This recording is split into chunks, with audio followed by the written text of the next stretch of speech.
There comes a moment in every man's life when the world decides he's finished. King Alaric felt that cold judgment at 42, watching younger lords circle his throne like wolves sensing weakness. His court banished him to Ravenshollow, a broken castle in the northern wastes that everyone called worthless. They laughed behind his back, saying it was a perfect place for an old warrior to fade away quietly. The crumbling walls and empty halls seemed to confirm their mockery. But Alaric walked those silent corridors with the patience that only comes with hard-earned wisdom. As his fingers traced ancient stone carvings, he began to feel something his enemies had completely missed. This wasn't just a ruin. It was something far more dangerous. What happens when a man written off by everyone discovers his bloodline holds the key to unimaginable power? Before we jump back in, tell us where you're tuning in from, and if this story touches you, make sure you're subscribed, because tomorrow I've saved something extra special for you. King Alaric of Valdris had never imagined his reign would end, not with a sword thrust or a grand battle, but with the soft rustle of silk and the quiet murmur of ambitious whispers. At 42, he carried the scars of a dozen campaigns across his weathered face and calloused hands, marks that once commanded respect in the great halls of his kingdom. Now those same scars seemed to mark him as yesterday's champion in the eyes of men half his age, who had never felt the weight of a real sword or the responsibility of sending good soldiers to their deaths. The weathered crown of Valdris sat heavy on his greying head as he listened to the formal decree read by Lord Chancellor Bertram, a thin man whose voice carried the satisfaction of long-awaited revenge. The words echoed through the throne room like stones dropping into a deep well. His Majesty, in recognition of his devoted service, is hereby granted the ancient holding of Ravenshollow Castle, that he might enjoy the peace and solitude befitting a warrior of his years. Peace and solitude. The euphemism stung worse than an honest blade. Alaric had fought beside these men, bled with them, shared bread and wine in the aftermath of victories that had expanded their borders and filled their coffers. Yet here they sat, nodding gravely as if this banishment were truly an honor. Only 3 faces in the assembled court showed genuine sorrow. Sir Marcus Blackwood, his captain for 20 years. Elena Whitmore, the court healer whose knowledge of herbs had saved half the kingdom's wounded. And young Thomas Ashford, barely 18 and still believing that loyalty meant something. Marcus stepped forward as the court began to disperse, his grizzled face set in hard lines. The old soldier had served 3 kings before Alaric, and his loyalty ran deeper than politics or ambition. "My lord," he said quietly, "I request permission to accompany you to Ravenshollow." "And I as well," Elena added, her voice steady despite the tears she fought to hold back. She had been court healer for 15 years, respected by all for her skill and wisdom. Her decision to abandon the comfort and prestige of the royal court spoke volumes about the character of both the woman and the king she served. Thomas, young and earnest with the fire of righteousness burning in his green eyes, knelt before the throne. "Your Majesty, if you'll have me, I would be honored to serve as your squire in this new chapter." Alaric looked down at these 3 souls who chose exile over advancement, loyalty over opportunity. His throat tightened with an emotion he hadn't felt in years, gratitude mixed with the bitter knowledge that such devotion had become rare in his kingdom. "Rise, Thomas. If we're to be outcasts together, we'll have no need for excessive ceremony." The journey north took 10 days, through increasingly desolate countryside. The roads grew narrower and more treacherous as they climbed into the mountainous borderlands, where few merchants traveled and fewer still chose to settle. Their small party, 4 riders with a modest supply wagon, drew curious stares from the handful of villagers they encountered. But recognition of their former king brought more fearful glances than respectful bows. On the 7th day, as they paused to rest beside a stone bridge over a rushing mountain stream, Marcus voiced what they all had been thinking. "The stories about Ravenshollow, my lord. Some of them are darker than others. The villagers back in Millbrook spoke of strange lights in the windows and voices carried on the wind. Elena, checking their medical supplies, looked up with a thoughtful expression. My grandmother used to tell tales about the northern castles. She said they were built on older foundations, places where the ancient folk once practiced arts that civilized men prefer to forget. Thomas, ever eager to prove his courage, scoffed at such talk. Surely those are just stories to frighten children. What harm could come from empty stones and musty halls? Alaric said nothing, but he felt a strange stirring in his chest. Not fear, but something closer to anticipation. All his life he had been a practical man, dealing with the tangible challenges of leadership, warfare, and statecraft. Yet lately, in the quiet moments between sleep and waking, he had found himself dreaming of things he couldn't quite remember upon awakening. The first glimpse of Ravenshollow came on the morning of the 10th day, as their horses crested a ridge overlooking a narrow valley. The castle rose from a rocky promontory like a dark tooth against the grey sky, its towers twisted by centuries of wind and weather into shapes that seemed almost organic. Ancient stones, black with age and lichen, formed walls that had clearly seen better days. Portions of the outer battlements had crumbled, and several of the tower tops showed gaps like missing teeth in an old warrior's smile. Yet for all its decay, Ravenshollow possessed a grandeur that spoke of former glory. The main keep soared nearly 200 feet into the air, its massive bulk still solid despite the centuries. Arrow slits looked out like watching eyes from walls thick enough to withstand any siege engine ever built. The gatehouse, though weathered, retained its imposing strength, and the great doors, ironwood bound with bands of black metal, stood slightly ajar as if waiting for their arrival. "It's bigger than I expected," Thomas murmured, his voice carrying a mixture of awe and unease. Marcus studied the approaches with a soldier's eye. Good defensive position. River on 3 sides, commanding view of the valley approaches. Whoever built this place knew their business. As they descended the winding path toward the castle, Eleanor pointed to the village nestled in the valley below. "Look how far the houses are from the castle walls. In most places, villages grow right up to the gates for protection. Here they seem to be keeping their distance deliberately." Indeed, the village of Ravenshollow sat a good half-mile from the castle's base, connected by a straight road that looked ancient and well-maintained despite its apparent lack of use. Smoke rose from perhaps 30 chimneys, suggesting a community large enough to support itself but small enough that everyone would know their neighbour's business. The castle's portcullis had been raised, and no guards challenged their approach. Their horses' hooves echoed hollowly on the stone bridge that spanned the gap between the outer walls and the main courtyard. The sound seemed to awaken something in the ancient stones, a whisper of air through empty chambers. The creak of timber settling in long abandoned halls. Alaric felt the weight of the weathered crown on his brow as they passed beneath the gatehouse arch. The crown had been made for his grandfather, a simpler piece than the elaborate circlet he'd worn in his own throne room. Dented by sword blows and tarnished by years of honest wear, it represented the kind of leadership he'd always tried to embody, earned through service rather than inherited through blood. The main courtyard was larger than it had appeared from the ridge, easily capable of holding several hundred men and their mounts. A well stood at its center, its stones worn smooth by countless hands, drawing water over the centuries. Stables lined one wall, their doors hanging open to reveal stalls that had once housed war horses but now sheltered only shadows and spider webs. The great hall's entrance faced them across the courtyard, its doors carved with intricate patterns that time had softened but not erased. As Alaric dismounted and approached those doors, he felt a strange sensation, as if the castle itself were taking his measure, deciding whether he belonged within its walls. Marcus began organizing their supplies, while Elena looked for suitable quarters for their stay.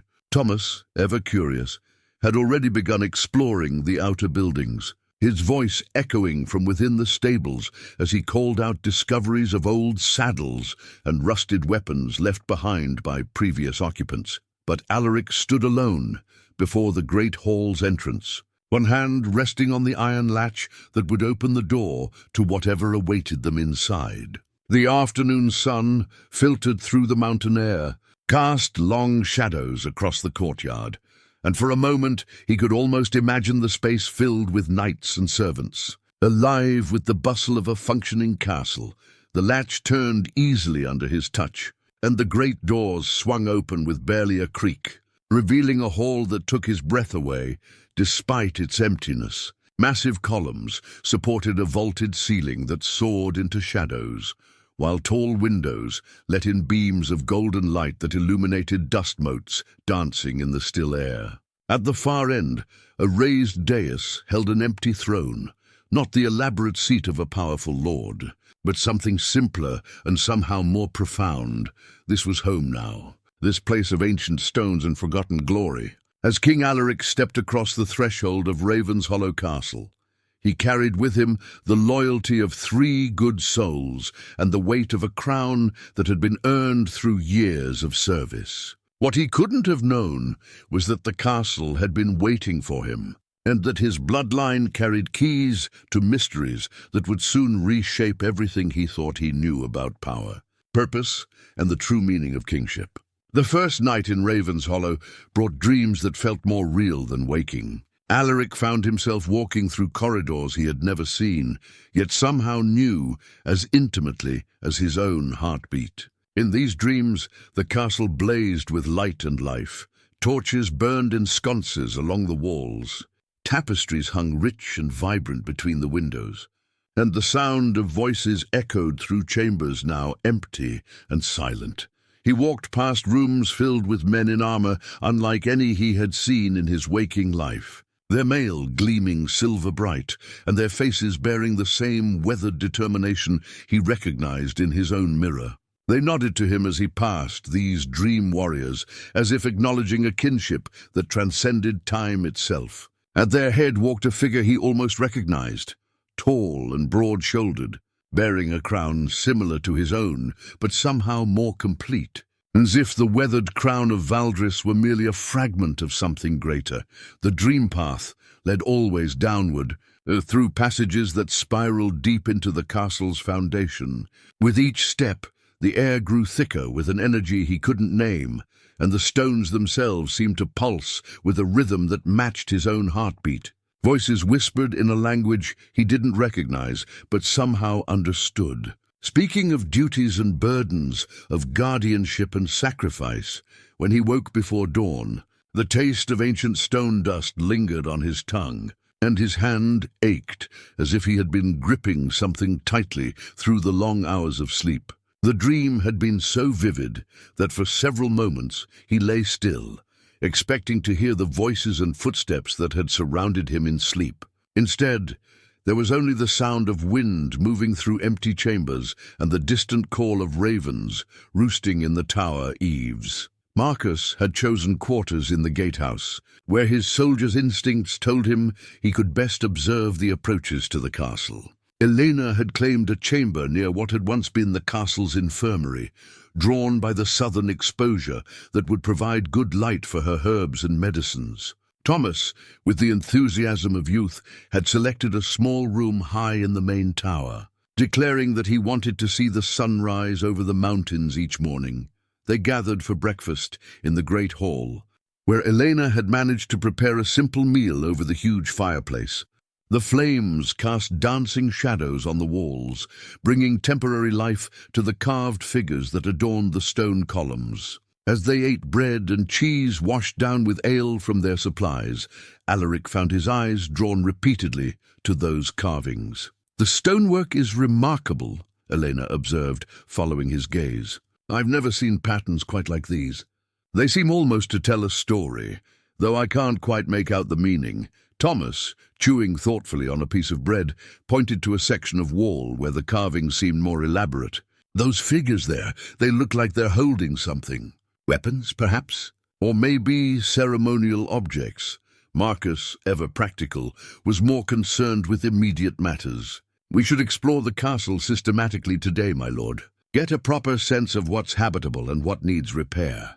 And we'll want to visit the village, introduce ourselves properly to the locals." Alaric nodded absently, but his attention remained fixed on the stone carvings. In the flickering firelight, they seemed almost to move, and he found himself remembering fragments of his dream, the faces of those armored men. The sense of walking paths his feet had never traveled, but somehow knew.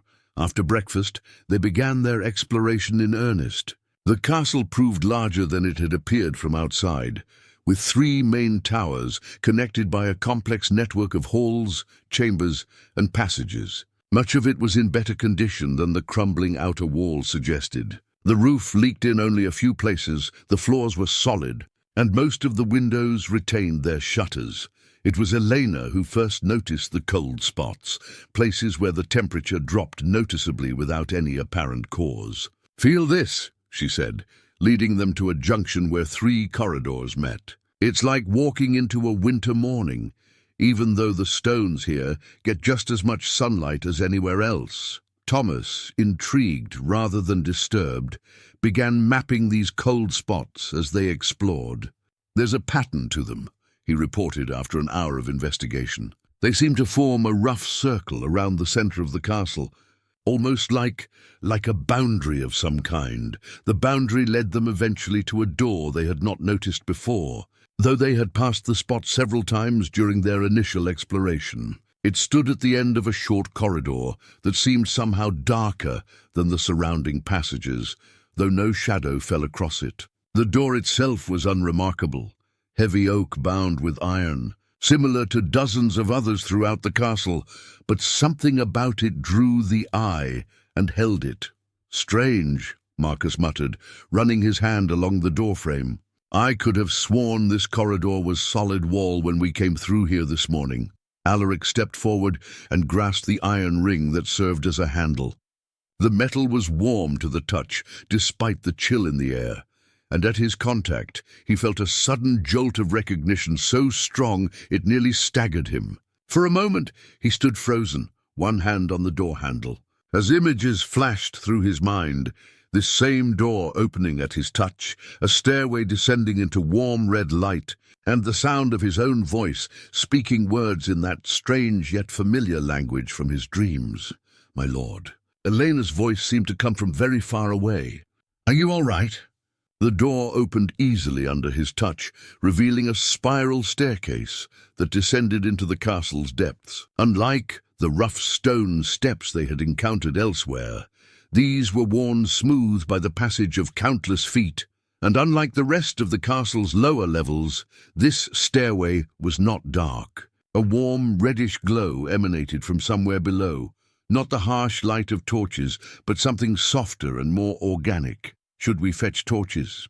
Thomas asked, but even as he spoke, they could see that the red light was more than sufficient to illuminate their way. The stairway descended much farther than Alaric had expected, spiraling down through the living rock beneath the castle's foundation. The walls here were different too, not the worked stone of the castle proper, but natural rock carved with the same intricate patterns they had seen in the Great Hall. Only here the carvings seemed deeper, more elaborate, and somehow more urgent in their message. The stairway ended in a circular chamber carved from solid rock.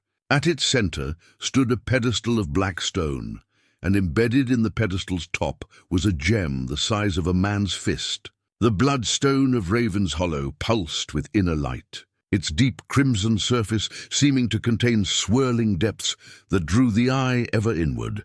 Alaric approached the pedestal as if in a trance, his companions following at a respectful distance. The stone's light grew brighter as he drew near, and he could feel warmth radiating from its surface. Without conscious thought, he extended his hand toward the gem.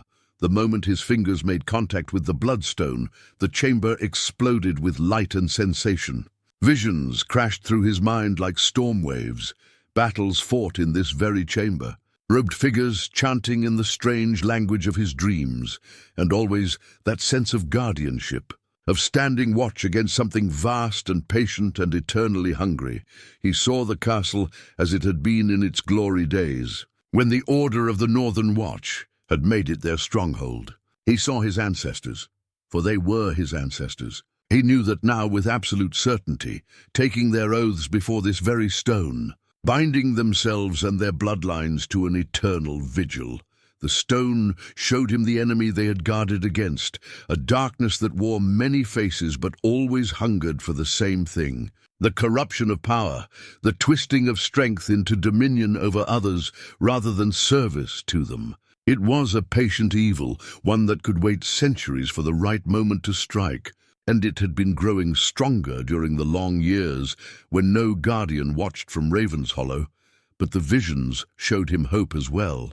The bloodstone pulsed in harmony with his heartbeat, recognizing in him the same noble spirit that had motivated his forebears. His exile had not been a punishment but a calling, a drawing back to the place where his bloodline belonged, where his true purpose waited to be claimed.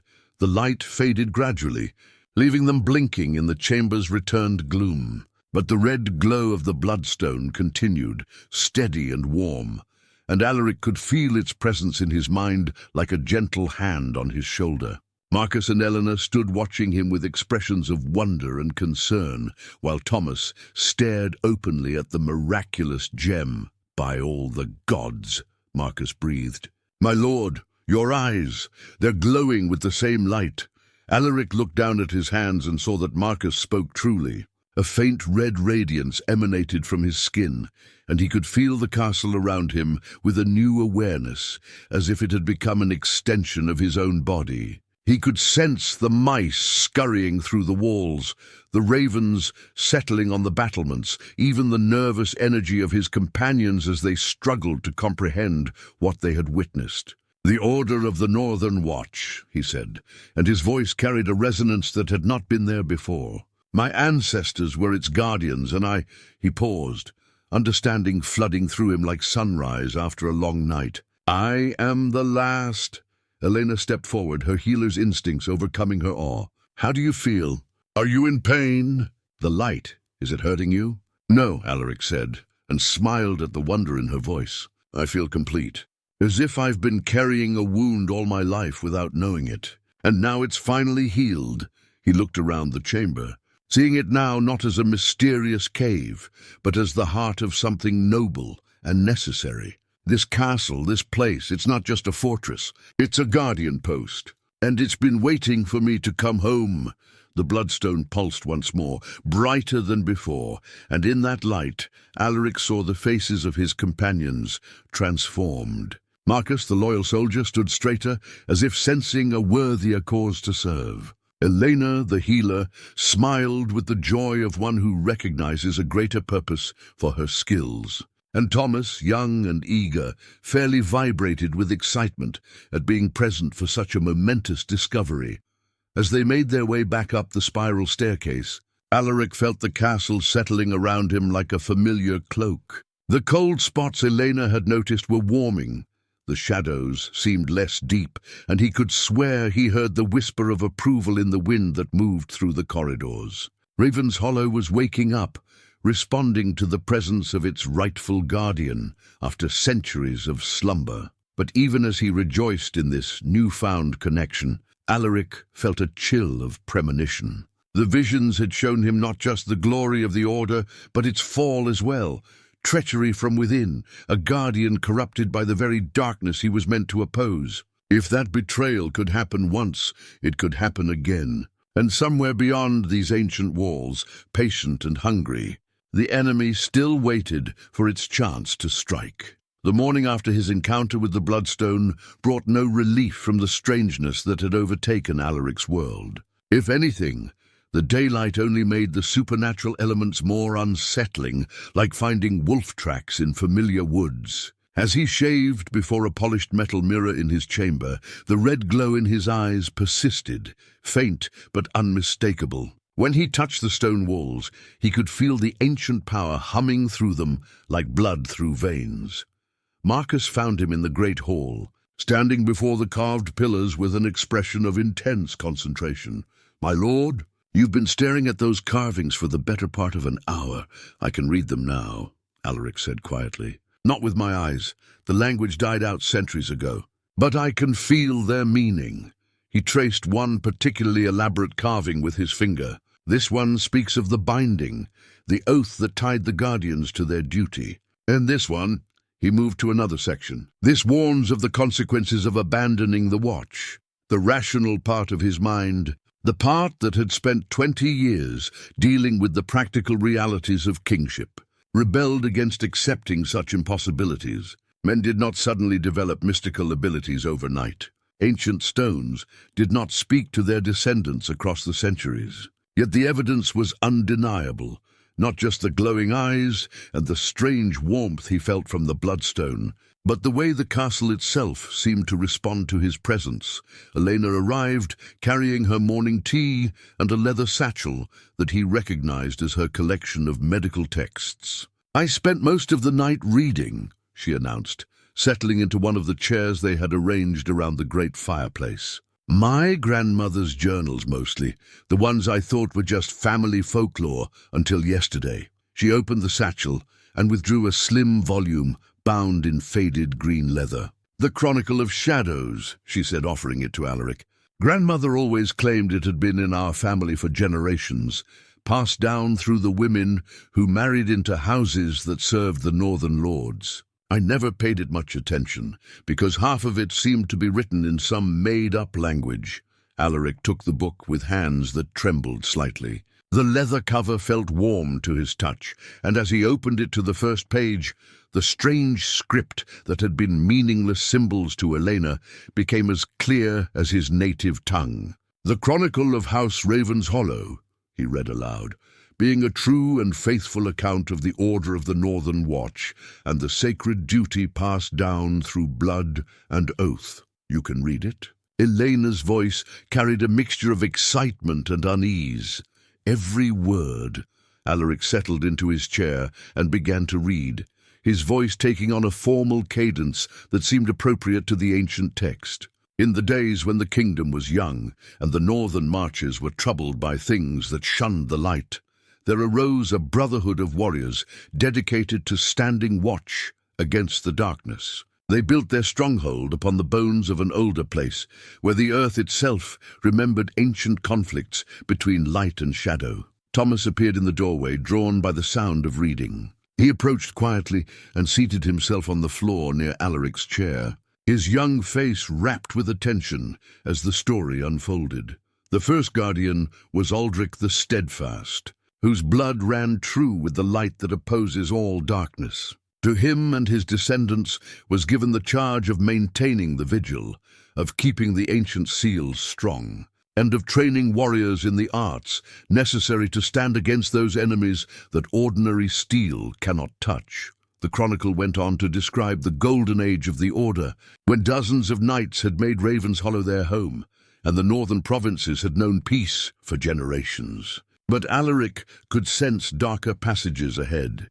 His newfound ability to understand the text came with an awareness of the book's emotional content, and he could feel the shadow of tragedy gathering in the later chapters. "The Order grew strong and proud," he continued, "and their reputation spread throughout the realm.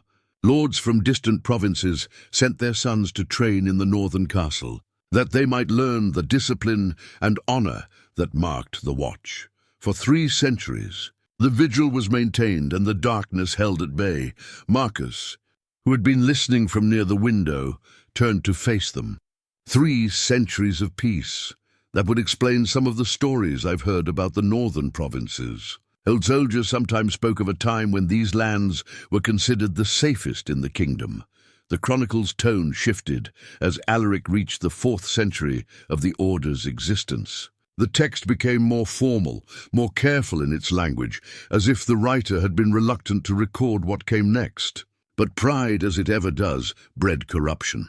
"There arose within the Order those who questioned whether such power should be hidden away in service to others. Why should the Guardians stand watch in isolation while lesser men ruled kingdoms and commanded the loyalty of thousands?" Alaric felt a chill that had nothing to do with the morning air.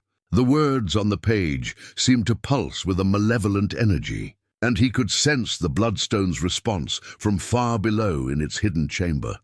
A warming pulse that spoke of recognition and warning. "The corruption spread slowly at first," he read on, "for the Guardians were men of honor, chosen for their steadfastness and tested by years of faithful service. But doubt, once planted, grows like a weed in fertile ground. Why should they serve when they could rule? Why should they protect when they could conquer? Elena leaned forward in her chair, her healer's instincts alert to the change in Alaric's voice. The chronicle was affecting him more than just intellectually. She could see the strain in his posture, the way his hand gripped the book as if it might try to escape his grasp. The end came not in open rebellion, but in betrayal from within. Sir Cassius Blackheart, highest among the Guardians save for the Lord of Ravenshollow himself, made secret pact with the very darkness the Order was sworn to oppose. In exchange for power beyond imagining, he would deliver the sacred seals into enemy hands and open the way for corruption to spread throughout the realm. Thomas shifted uneasily on the floor. Blackheart, I've heard that name before. Wasn't there a Lord Cassius who served in my grandfather's time? Marcus nodded grimly. Aye, and his son serves in the court today. One of the most vocal advocates for your exile, my lord, now that I think of it. The Chronicle's account of the Order's fall made for grim reading. Cassius had chosen his moment carefully, striking during the feast of the summer solstice, when the Guardians were gathered in celebration rather than vigilance. With the aid of creatures summoned from the Shadow Realm, he had overwhelmed the castle's defenses and shattered the seals that held the darkness at bay. But the light is not so easily extinguished, Alaric read, his voice growing stronger as the chronicle reached its conclusion. Though the Order fell and Ravenshollow lay in ruins, the blood of the first Guardian flows still in his descendants. When the time of greatest need arrives, when the darkness grows bold enough to emerge from hiding, the castle will call to its rightful heir. The vigil will be restored, and the ancient enemy will learn that some duties transcend death itself. He closed the book and sat in silence for several minutes, processing what he had learned. The rational part of his mind wanted to dismiss it all as elaborate fiction, but the Bloodstone's warm presence in his consciousness made denial impossible. More disturbing still was the realization that his exile, which he had, seen as political maneuvering by ambitious lords, might have been orchestrated by something far more sinister. The current Lord Cassius, he said finally, looking at Marcus. Tell me about him. Everything you can remember. Marcus settled into the chair across from him, his weathered face thoughtful. Cassius Blackheart the Younger, they call him at court. Handsome man, perhaps 35 years old, with a way of speaking that draws people to his cause. He's been building influence steadily over the past few years, gathering supporters among the younger lords who feel the kingdom needs more aggressive leadership. Aggressive how? Elena asked. Expansion mostly. He advocates for conquest of the southern provinces, claims we've grown soft, living on past glories. He was one of the loudest voices calling for your replacement, my lord. Said the kingdom needed a king who understood that true strength comes from taking what you want rather than defending what you have. Alaric felt the bloodstone pulse in response to Marcus's words, and with it came a flash of insight so clear it might have been a voice speaking directly into his mind. He's been preparing, he said slowly. My exile wasn't just political opportunism, it was necessary for whatever plan he's following. He needed me away from the capital, away from the seat of power, where I might interfere with his preparations. Thomas looked up from where he sat on the floor. But if he wanted to remove you from power, why send you here specifically? Surely there were other places where you could have been exiled with less, he gestured around the great hall, less potential for discovering things like this. The question hung in the air, like a sword waiting to fall. Alaric found himself staring at the chronicle in his hands, remembering the visions the Bloodstone had shown him. The original Cassius hadn't just betrayed the Order. He had tried to claim its power for himself. Perhaps his descendant knew more about Ravenshollow's true nature than anyone suspected. Because he needed me to awaken it, Alaric said, the realization hitting him like a physical blow. The Bloodstone, the castle's defenses, the ancient seals, they respond only to the Guardian's bloodline. He couldn't claim their power without first having a true Guardian activate them. Elena paled. You mean he wanted you to discover your heritage? This was all planned? Not all of it, Alaric said, rising from his chair and moving to the window that overlooked the valley. I don't think he expected me to understand what I was awakening or to embrace the guardianship willingly. He probably thought I would flee in terror or dismiss it as impossible, leaving the awakened power undefended for him to claim. The morning sunlight streaming through the window seemed less warm than it had moments before. Below in the valley, the village of Ravenshollow went about its daily business, unaware that ancient forces were stirring in the castle above. Smoke rose from chimneys, children played in the streets, and merchants travelled the roads, all of it suddenly seeming fragile and precious in the face of the darkness that might soon threaten everything they held. Dear, from somewhere in the castle's depths came a sound that might have been wind through empty chambers, or might have been something else entirely. Alaric felt the bloodstone's presence stir in his mind, alert and watchful. The vigil had begun again after centuries of silence, but this time the guardian faced an enemy who knew his weaknesses as well as his strengths. We need to understand more about what we're facing, he said, turning back to his companions. The chronicle is just the beginning. If this castle was once the stronghold of an order of warriors, there should be other records, other sources of knowledge, and we need to know what capabilities we have at our disposal. Marcus stood and moved toward the door. I'll continue exploring the castle, my lord. If there are weapons, training facilities, anything that might help us prepare for whatever's coming, I'll find them. Eleanor gathered up her belongings. And I'll search through the rest of my grandmother's collection.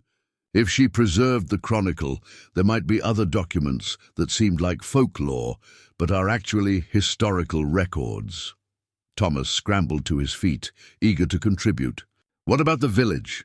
If this place has been inhabited for centuries, there might be families who remember the old stories. And if Lord Cassius is planning something, there might be signs, strangers asking questions, unusual activity, that sort of thing. It was a good plan. But as his companions departed to pursue their respective tasks, Alaric felt the weight of responsibility settling on his shoulders like a familiar but unwelcome cloak. He was 42 years old, an exile from his own kingdom, armed with supernatural abilities he didn't understand, and facing an enemy who had been planning his moves for years or possibly decades. Yet when he touched the stone wall beside the window, feeling the ancient power that flowed through Ravenshollow's foundations, he also felt something else, a sense of rightness, of being exactly where he belonged. The castle had indeed been waiting for him, and whatever came next, he would face it as his ancestors had, standing watch against the darkness, ready to pay whatever price duty demanded.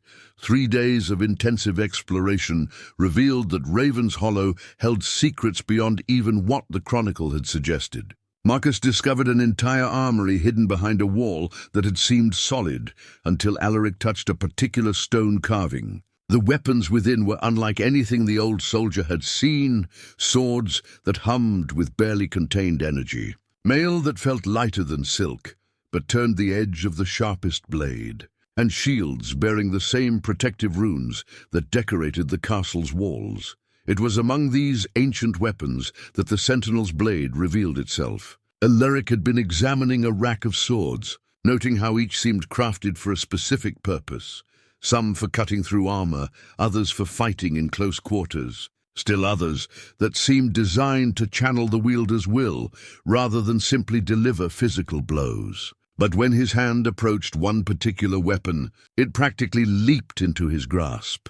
The sentinel's blade was longer than a standard sword, but shorter than a true two-handed weapon, perfectly balanced for a warrior who might need to fight from horseback or on foot with equal facility. Its steel held the same red glow that emanated from the bloodstone, and along its fuller ran inscriptions in the ancient tongue that spoke of duty, sacrifice, and the eternal vigil against darkness. The moment Alaric's fingers closed around its grip, he felt the weapon bond with him in a way that transcended mere ownership.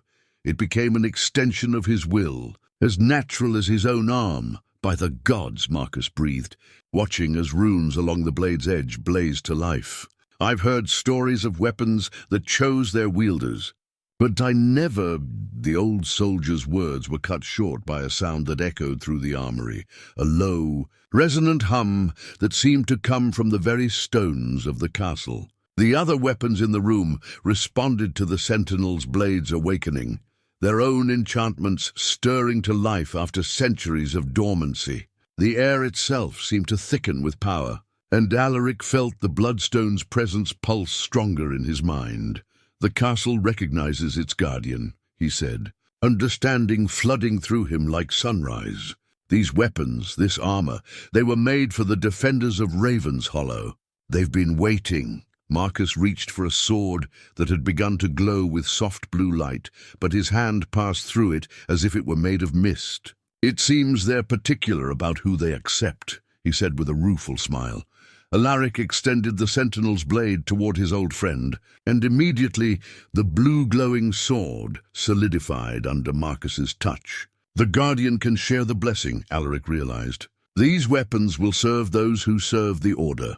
Over the following days, they established a routine that would have seemed impossible just a week earlier. Alaric spent his mornings in the chamber of the Bloodstone, learning to commune with the ancient power that flowed through Ravenshollow. The visions came more easily now, showing him techniques of combat that blended physical skill with supernatural ability, teaching him to draw upon the castle's strength to enhance his own. The training was exhausting in ways he had never experienced. Fighting with mundane weapons taxed the body, but channeling the Guardian's power demanded something deeper, a harmony of mind, body, and spirit that required absolute focus. More than once he emerged from these sessions, drained and shaking, supported by Elena's healing knowledge as she helped him understand the limits of his newfound abilities. "You're pushing too hard," she warned after a particularly intensive morning session. "This power you're wielding, it's not just magical energy. It's drawing on your life force, your very essence. If you exhaust yourself, you won't just be tired. You could burn out entirely." Her concern was justified, but Alaric felt the pressure of time weighing on him like a physical burden. Every day that passed without word from the capital increased his certainty that Cassius was moving forward with whatever plan required the Guardian's absence from the kingdom. The visions had shown him glimpses of the ancient enemy's patience. It could wait decades or centuries for the right opportunity. But when that moment came, it would strike with devastating speed. Thomas had proven surprisingly valuable as a scout and messenger. His youth and enthusiasm made him welcome in the village below, where the older residents gradually warmed to his genuine interest in their stories and traditions. The tales he brought back painted a picture of a community that had lived in the shadow of Ravenshollow for generations, respecting its power but keeping their distance from its mysteries. Old Henrik the blacksmith remembers his grandfather talking about lights in the castle windows, Thomas reported after one of his village visits. He says there were nights when the whole structure would glow like it was lit from within. And the next morning there would be signs that something had tried to approach from the deep woods but had been turned away. "What kind of signs?" Elena asked. "Burned patches in the grass, stones cracked by heat, sometimes trees that had been twisted into unnatural shapes." His grandfather called them rejection marks, evidence that the castle's defenses had activated against some threat. This information proved more valuable than Thomas realized. During his communion sessions, Alaric had begun to understand that Ravenshollow's protective abilities extended far beyond its walls. The castle was the center of a web of guardianship that covered the entire northern province, with the Bloodstone serving as both anchor and power source for defenses that had once protected thousands of square miles from supernatural threats. But those defenses had been dormant for centuries, their power slowly fading as the Guardian bloodline remained absent from its proper place. Reactivating them was proving to be a complex process that required not just power, but understanding, knowledge of how the ancient wards functioned. what they were designed to protect against, and how to maintain them without exhausting the Guardian's strength. Marcus had taken to patrolling the castle's perimeter, using his soldiers' instincts to identify potential weaknesses in their defenses, while also learning to work with the supernatural elements that were now part of their reality. His reports grew increasingly concerning as the days passed. "There have been watchers in the woods," he told Alaric after a week of such patrols. "Nothing I can pin down exactly. Shapes that disappear when you look directly at them. Movements in the undergrowth that don't match any animal I know. But they're out there, studying us, learning our patterns. The watchers were just the beginning." On the 10th night after their arrival at Ravenshollow, Alaric was awakened by a sound that set his teeth on edge, a howl that carried notes no natural wolf could produce. The sentinel's blade, which he had taken to keeping beside his bed, blazed to life without his conscious command, its red glow casting dancing shadows on the walls of his chamber. He found Marcus already armed and alert in the great hall, the blue glowing sword crackling with energy in the old soldier's experienced hands. Elena descended from her chamber, carrying a bag of medical supplies and wearing an expression of grim determination, while Thomas appeared from the tower stairs with a crossbow that had chosen him from the armory's collection. "How many?" Alaric asked, though he could already feel the answer through his connection to the castle's defenses. "A dozen, maybe more," Marcus replied. "They're not trying to be stealthy anymore. They want us to know they're there." Through the great hall's windows, they could see shapes moving in the darkness beyond the castle walls. The creatures, for they were certainly not natural animals, seemed to flow rather than walk, their forms shifting and blurring in ways that hurt to look at directly. But the castle's defenses were responding. The ancient wards blazing to life with protective light that held the intruders at bay. "They're testing us," Alaric realized, feeling the bloodstone pulse with recognition of an old enemy. "This isn't a serious attack, it's reconnaissance. They want to know how strong our defenses are, whether we understand what we're dealing with." Elena moved to one of the windows, studying the creatures with the analytical eye of a healer accustomed to identifying threats. "They look like they're made of shadow and malice, more than flesh and blood. Can ordinary weapons hurt them?" "The enchanted ones can," Alaric confirmed, raising the sentinel's blade. Its light seemed to cause the creatures visible distress, several of them retreating from the walls when the red glow fell across them. "And the castle itself is a weapon we can use." He placed his free hand against the stone wall beside the window, opening his mind to the ancient power that flowed through Ravenshollow's foundations. Immediately, he felt the castle's awareness expand, showing him the locations of every intruder, their probable intentions, and the defensive measures available to deal with them. The ward stones that Thomas had noticed during their explorations began to glow with increasing intensity, creating a network of protective light that surrounded the castle like a star map drawn in fire. The shadow creatures recoiled from this display, their forms becoming even more indistinct as they struggled against the ancient power that opposed their presence. For several tense minutes, the two forces remained in stalemate, the creatures pressing as close to the walls as they dared, while the castle's defenses held them at bay without quite driving them off entirely. Then, as suddenly as they had appeared, the shadows melted back into the forest, leaving only the echo of that unnatural howl hanging in the night air. "They'll be back," Marcus said grimly, lowering his sword as the immediate threat passed. "And next time, they'll bring friends." Alaric nodded, feeling the truth of that statement in his bones. The ancient enemy had found them, tested their defenses, and learned valuable information about the newly awakened Guardian and his capabilities. The period of peaceful discovery was over. From now on, they would be fighting for their lives and the lives of everyone the Order was sworn to protect. But as he looked around at his three companions, Marcus with his steadfast loyalty and warrior's courage, Elena with her healing wisdom and quiet strength, Thomas with his youthful enthusiasm and growing understanding of the Guardian's duties, Alaric felt a surge of confidence that had nothing to do with supernatural power. The Order of the Northern Watch had begun with a brotherhood of warriors united by common purpose. And that tradition continued in this small band of exiles who had chosen duty over comfort. The sentinel's blade pulsed once more in his hand, a warm reminder of the legacy he carried and the responsibilities he had accepted. Tomorrow would bring new challenges, greater threats, and the need for decisions that would affect not just their small group, but the entire kingdom.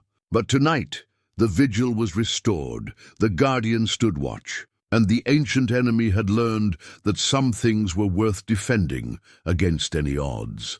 The attacks came with increasing frequency over the following weeks, each one more sophisticated than the last. What had begun as simple probing raids by shadow creatures evolved into coordinated assaults that tested different aspects of Ravenshollow's defenses. The enemy was learning, adapting its tactics with the patience of something that had waited centuries for this opportunity. Elena made her greatest discovery during one of these night sieges, when a wounded creature had managed to slip past the outer wards before being struck down by Marcus's enchanted blade. As she examined the remains, which dissolved into acrid smoke within minutes of death, she noticed that her healing supplies reacted strangely to the creature's corrupted essence. The herbs are trying to purify it, she explained to Alaric the next morning, showing him samples of her medicines that had changed color after exposure to the shadow creature's remains. But they're not just neutralizing poison. They're actually transforming the corrupt energy into something beneficial. This observation led her deeper into the castle's lower levels, following traces of the same purifying energy she had detected in her herbs. What she found was a chamber that took her breath away, the healing chamber's fountain, a miraculous spring that bubbled up from deep within the earth and flowed into a basin carved from a single massive crystal. The water that emerged from the fountain glowed with soft white light, and when Elena cupped it in her hands, she felt a surge of vitality that went beyond mere physical refreshment. This was healing in its purest form, not just the mending of wounds or the curing of disease, but the restoration of hope, the cleansing of despair, the renewal of purpose that came from touching something genuinely sacred. The Chronicle mentioned this place, she told Alaric, when she led him to see her discovery. The Guardians' wives and daughters often served as healers, and they drew their power from the same source that fed the warrior's strength. The fountain doesn't just heal the body, it can purify corruption itself. Alaric knelt beside the crystal basin and cupped the sacred water in his hands, feeling it resonate with the bloodstone's power in his consciousness. The fountain represented the other half of the Guardian's duty, not just fighting the darkness, but healing the damage it caused. Not just standing watch, but offering hope to those who suffered under the shadow of ancient evils. "Can you use this power beyond the chamber?" he asked, and Elena nodded eagerly. "I've been experimenting with containers made from the same crystal as the basin. The water retains its properties for several hours after being removed from the source, long enough to be used in the field if necessary. This discovery proved invaluable when the nature of their enemies began to change. The shadow creatures were replaced by something far more disturbing, corrupted humans who bore the taint of the ancient evil, but retained enough of their original selves to feel the horror of what they had become. These were not willing servants of darkness, but victims who had been exposed to supernatural corruption and twisted into weapons against their will. "We can't just destroy them," Elena insisted after their first encounter with these tragic figures. "They're still human underneath the corruption. If we can purify them instead of killing them, we might be able to save them." It was a compassionate sentiment, but one that complicated their defensive strategy considerably. Fighting to incapacitate rather than kill required far more skill and precision, especially when facing opponents who felt no pain and showed no mercy. Marcus struggled with this new approach initially. His soldiers' training focused on ending threats as efficiently as possible.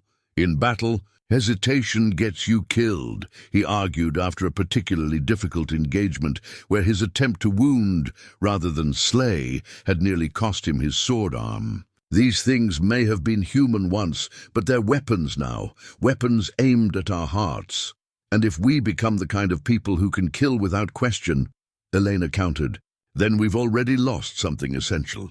The Guardians weren't just warriors, they were protectors. There's a difference.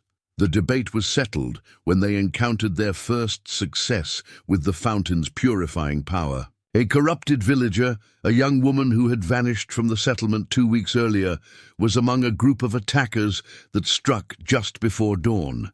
Elena managed to splash her with water from the crystal containers, and the results were immediate and dramatic.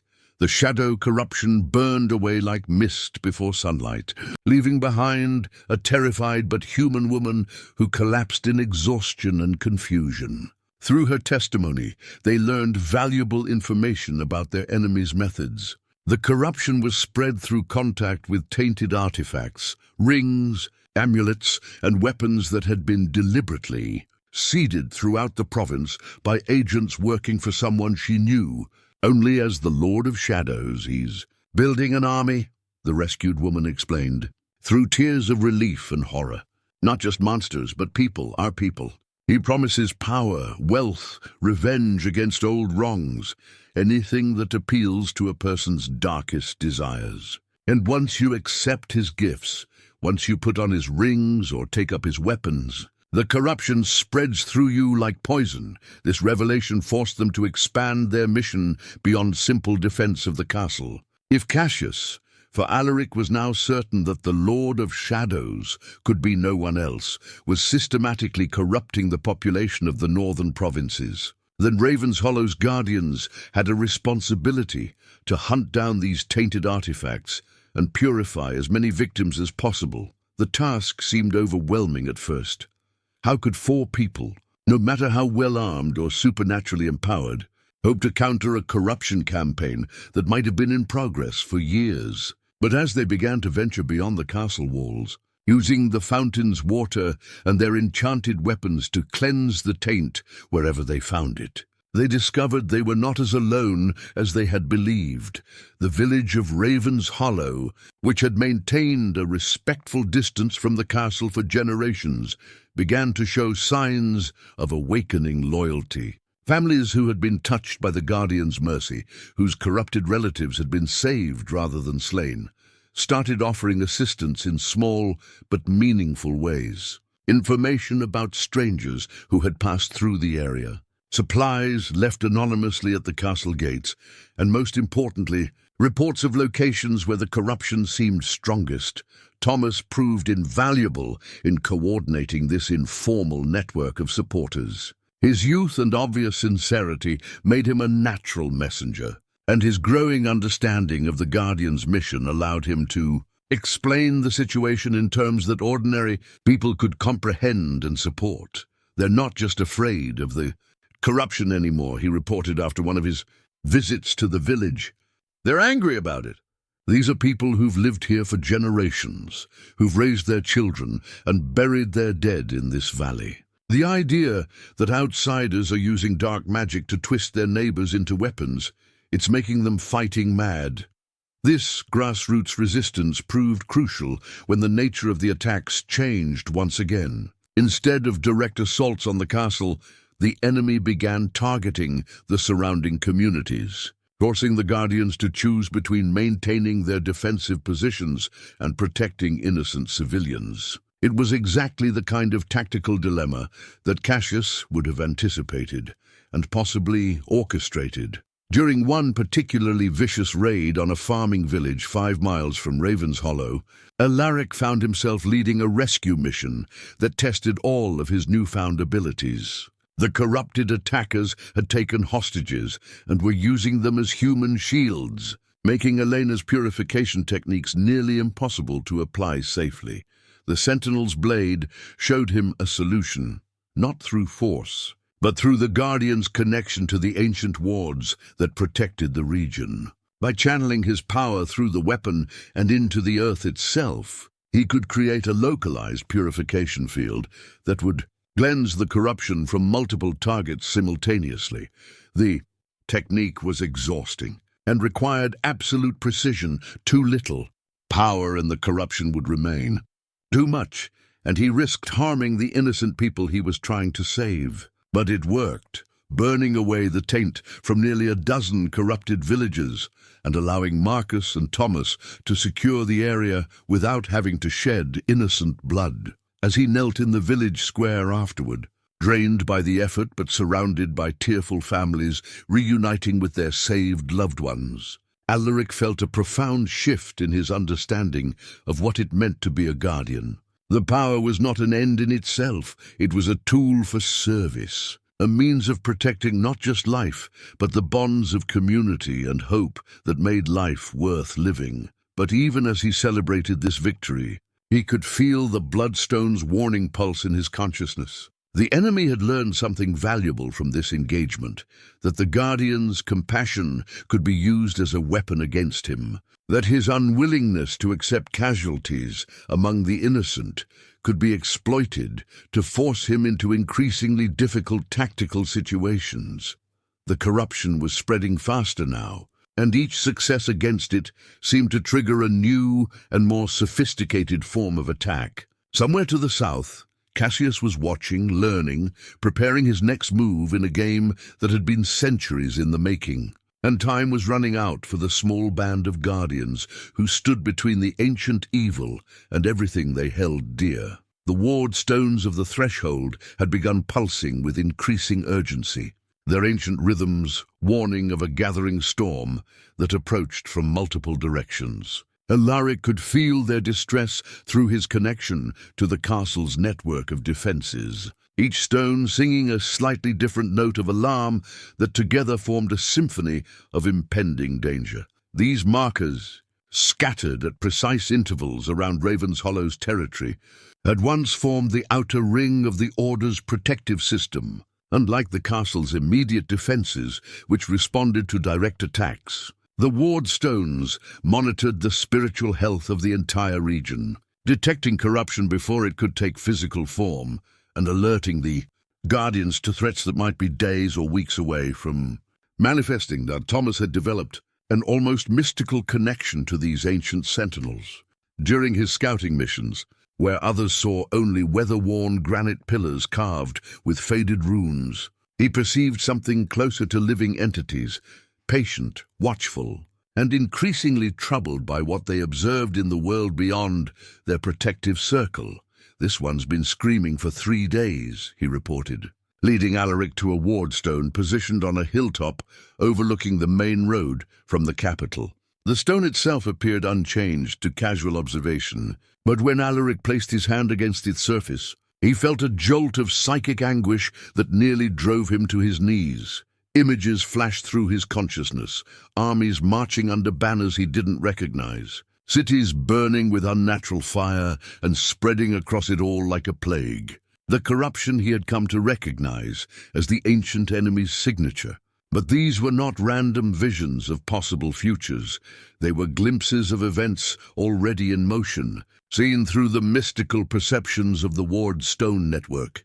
"The capital has fallen," he said, the words torn from him by the certainty of what he had witnessed. Not to foreign conquest, but to corruption from within. Cassius has claimed the throne. Marcus, who had accompanied them on this reconnaissance mission, studied the southern horizon with the calculating gaze of an experienced military commander. If that's true, then every loyal lord in the kingdom is either dead, corrupted, or in hiding. The army, the treasury, the entire apparatus of government, all of it in his hands. The implications were staggering. Alaric had expected Cassius to move against the crown eventually, but the speed and apparent completeness of his victory suggested a conspiracy far more extensive than any of them had imagined. How many nobles had been secretly corrupted? How long had this plan been in motion? "We have to warn the other provinces," Elena said when they returned to Ravenshollow with their grim news. "If the corruption is spreading this quickly, there might still be time to organize resistance before..." "Before what?" Alaric interrupted gently. Before armies of corrupted soldiers march against lords who have no idea what they're facing. Before the ancient evil spreads so far that no amount of resistance can stop it. She fell silent, recognizing the bitter truth in his words. They had proven that the corruption could be cleansed, but only on a small scale, and only when they could apply the fountain's power directly to individual victims. Against an entire army of corrupted soldiers, backed by the resources of a kingdom and led by someone who understood the true nature of the power they wielded. Their small band would be woefully outmatched, yet the wardstones continued their urgent pulsing, and through them Alaric could sense that the situation was even worse than simple military conquest. The corruption wasn't just claiming individual victims, it was beginning to affect the very fabric of reality in the regions where it had taken hold. Crops withered in fields tended by corrupted farmers. Livestock sickened and died when exposed to tainted influence, and the natural world itself began to twist into shapes that hurt to look upon. He's not just conquering, Alaric realized, as the full scope of Cassius's plan became clear. He's transforming. The kingdom, the land itself. He means to remake it all in service to the ancient evil. Turn it into something that can serve as a foothold for forces that couldn't otherwise exist in our world. The defensive strategy that had served them well against small-scale attacks was utterly inadequate for this new reality. They could not hope to purify an entire corrupted kingdom from their isolated position in the northern mountains. But neither could they abandon their post and flee to some distant refuge. The wardstones made it clear that there would be no safe haven if the corruption was allowed to complete its work unchallenged. It was during one of his communion sessions with the bloodstone that Alaric found the answer, or at least the beginning of one. The visions that came to him showed not just the original fall of the Order, but its founding, the moment when the first Guardian had made his stand against the ancient evil and established the principles that would guide his successors for centuries.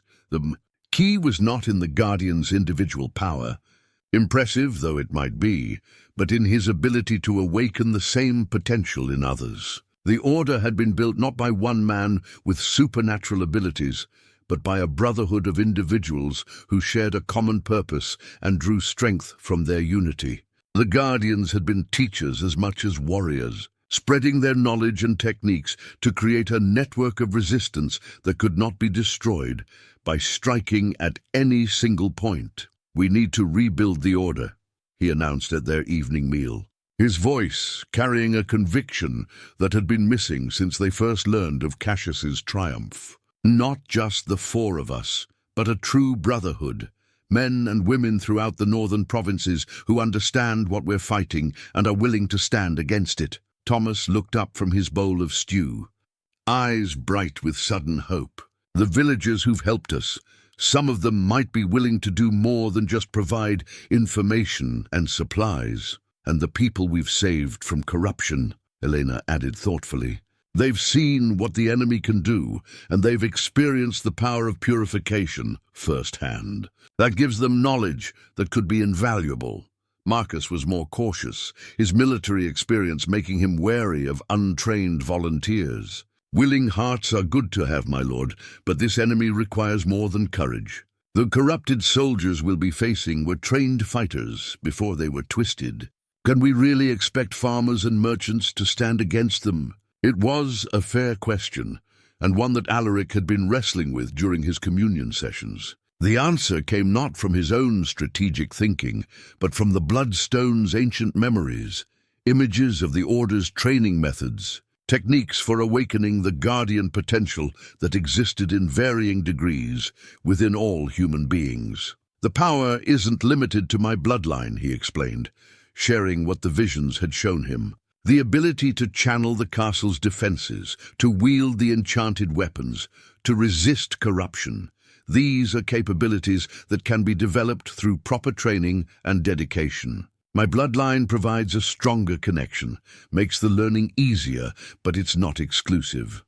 The next few days were devoted to experimentation and preparation. Using the ward stones as focal points, Alaric began teaching his companions techniques for extending their supernatural abilities beyond their immediate vicinity.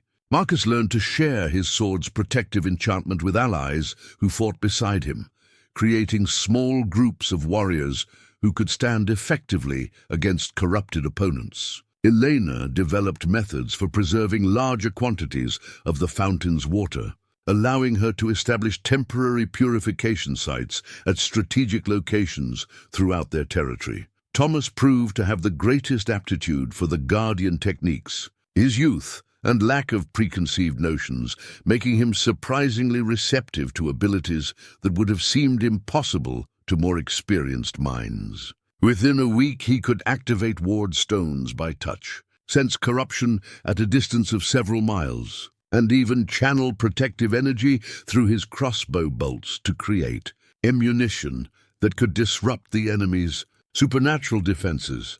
But their most significant breakthrough came when they discovered that the techniques could be taught to others, slowly, carefully, and only to those who approached the training with genuine dedication to the Guardian's principles, but taught nonetheless. The first candidates came from among the villagers they had saved from corruption, men and women who understood firsthand what was at stake and possessed the motivation to endure the demanding discipline required. Within a month, they had the nucleus of a new order, 24 individuals who could serve as rallying points for resistance throughout the northern provinces. It was nowhere near the strength the original order had possessed at its height, but it represented something that had been absent from the world for centuries: organized, knowledgeable opposition to the ancient evils. Influence. The training was intensive and sometimes dangerous, channeling supernatural power without proper preparation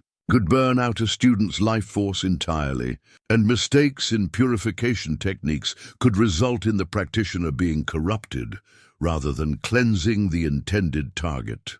But those who survived the initial instruction emerged as something unprecedented in the current age. Ordinary people transformed into extraordinary guardians of hope. As word of their success spread through carefully maintained networks of trust, new volunteers began arriving at Ravenshollow. Some came seeking revenge against the corruption that had claimed their loved ones, others driven by a simple recognition that someone needed to stand against the spreading darkness. Not all of them proved suitable for the guardian techniques, but even those who couldn't handle the supernatural aspects of the training could serve as scouts, messengers, and support personnel for those who could.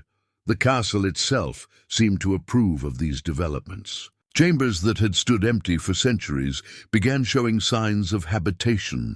The ancient forges sparked to life under the hands of craftsmen who had learned to work with enchanted materials, and the ward stone's urgent pulsing settled into a more measured rhythm that spoke of growing confidence rather than desperate alarm. But even as Alaric celebrated these victories, he remained acutely aware that they were racing against time. Each day brought reports of the corruption's continued spread, of armies marching under Cassius's banner, of kingdoms to the south falling to the same combination of internal betrayal and supernatural influence that had claimed his own realm.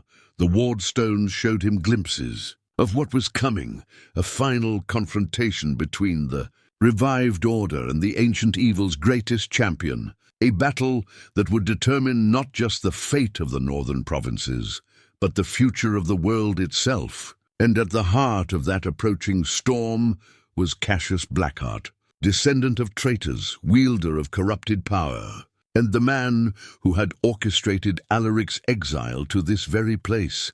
The irony was not lost on him. In seeking to claim the Guardian's power for himself, Cassius had ensured that the Order would be reborn stronger than ever. But whether that rebirth had come in time to prevent the ancient evil's ultimate triumph remained to be seen. The real test was still ahead, and when it came, everything would depend on whether the lessons of the past could overcome the corrupted ambitions of the present. The morning Lord Cassius arrived at Ravenshollow, the wardstones fell silent for the first time since their reactivation.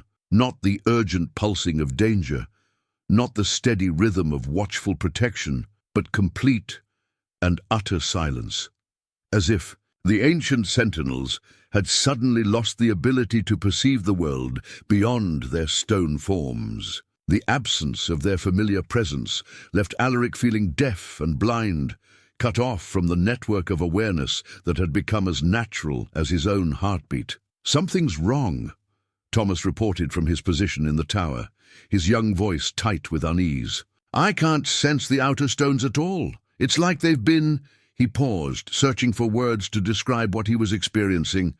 "Like they've been smothered somehow." Marcus appeared in the great hall, fully armed and wearing the expression of a soldier who expected immediate battle. "Riders approaching from the south, my lord. Perhaps 50 men, flying banners I don't recognize. But they're coming openly, no attempt at stealth or concealment." Elena joined them from the healing chamber, where she had been preparing fresh supplies of purified water. I felt it too, a moment when all the power in the castle seemed to hesitate, as if something was pressing against our defenses without actually attacking them. Alaric moved to the great windows that overlooked the valley approach, the sentinel's blade humming with readiness at his side. Even without the wardstone's guidance, he could sense the approaching presence, familiar yet wrong, like a beloved voice speaking words of hatred. His connection to the bloodstone showed him glimpses of the riders, well-armed men in the livery, of the royal guard, led by a figure whose very existence seemed to cast shadows that moved independently of any light source. "Lord Cassius," he said quietly, and felt his companion's tension ratchet higher at the name. But as the riders drew closer, Alaric could see that this was not the covert assault they had been preparing for. The banners were those of parley, and Cassius himself rode at the head of the column, with the easy confidence of a man who expected to be welcomed rather than resisted. He was handsome in the way that attracted followers, tall and broad-shouldered, with the kind of aristocratic features that suggested noble breeding and the bearing of someone accustomed to command. The traitor's seal was visible even at a distance, a black signet ring on Cassius's right hand that seemed to absorb light rather than reflect it. But what struck Alaric most powerfully was not the ring's obvious corruption, but the way it complemented rather than conflicted with Cassius's natural charisma. This was not a man who had been twisted by dark power. This was someone who had embraced it willingly, shaped it to serve his purposes, rather than becoming its slave. "He's not here to fight," Alaric realized with growing unease. "He's here to talk." The realization was more disturbing than an open attack would have been. Cassius had demonstrated his power by silencing the wardstones with his mere presence, a feat that should have been impossible for anyone not trained in the Guardian techniques. His willingness to approach Ravenshollow openly suggested either supreme confidence in his ability to deal with whatever resistance he might face, or knowledge of something that made such resistance irrelevant. When the riders reached the castle gates, Cassius dismounted with theatrical flair and approached the main entrance alone. His men remained mounted but relaxed, professional soldiers following orders rather than corrupted thralls driven by supernatural compulsion. Even their horses seemed normal, well-trained war horses rather than the twisted creatures that had accompanied previous attacks. "King Alaric!" Cassius called out, his voice carrying easily across the courtyard. "I come under a flag of parley, seeking audience with my former sovereign. Surely the courtesy due between nobles has not been entirely forgotten in these rustic surroundings." The formal politeness was almost worse than open hostility would have been. It suggested that Cassius viewed the encounter as a foregone conclusion, a mere formality before claiming what he believed was rightfully his. Alaric exchanged glances with his companions, seeing his own unease reflected in their faces. Every instinct screamed that this was a trap, yet the protocols of noble discourse demanded a response. More importantly, they needed to understand what Cassius wanted and how much he knew about their activities. "Open the gates," Alaric decided, ignoring Marcus's sharp intake of breath. "But keep your weapons ready. The great doors of Ravenshollow, swung wide, and Cassius entered with the confidence of a man returning to his own home. He paused in the center of the courtyard, taking in the restored vitality of the ancient stronghold with an expression of genuine appreciation. "Remarkable work," he said, his voice carrying across the stone walls with practiced projection. "When I arranged for your exile to this place, I hardly dared hope you would prove so, industrious in its renovation." The casual admission hit like a physical blow. Alaric felt the bloodstone pulse with recognition and warning, confirming what he had already suspected but hoped might not be true. His exile, his discovery of his heritage, even his awakening of the castle's power, it had all been orchestrated by the man now standing in his courtyard. "You arranged it?" Marcus demanded, his hand moving instinctively toward his sword hilt. Cassius smiled, an expression that managed to be both charming and predatory. "Did you really believe that a collection of ambitious lords could successfully conspire against a king without outside assistance? Your Majesty's reputation for competence was far too well established for such a simple plot to succeed on its own merits." "Why?" Eleanor asked, her healer's instinct seeking to understand the source of this particular poison.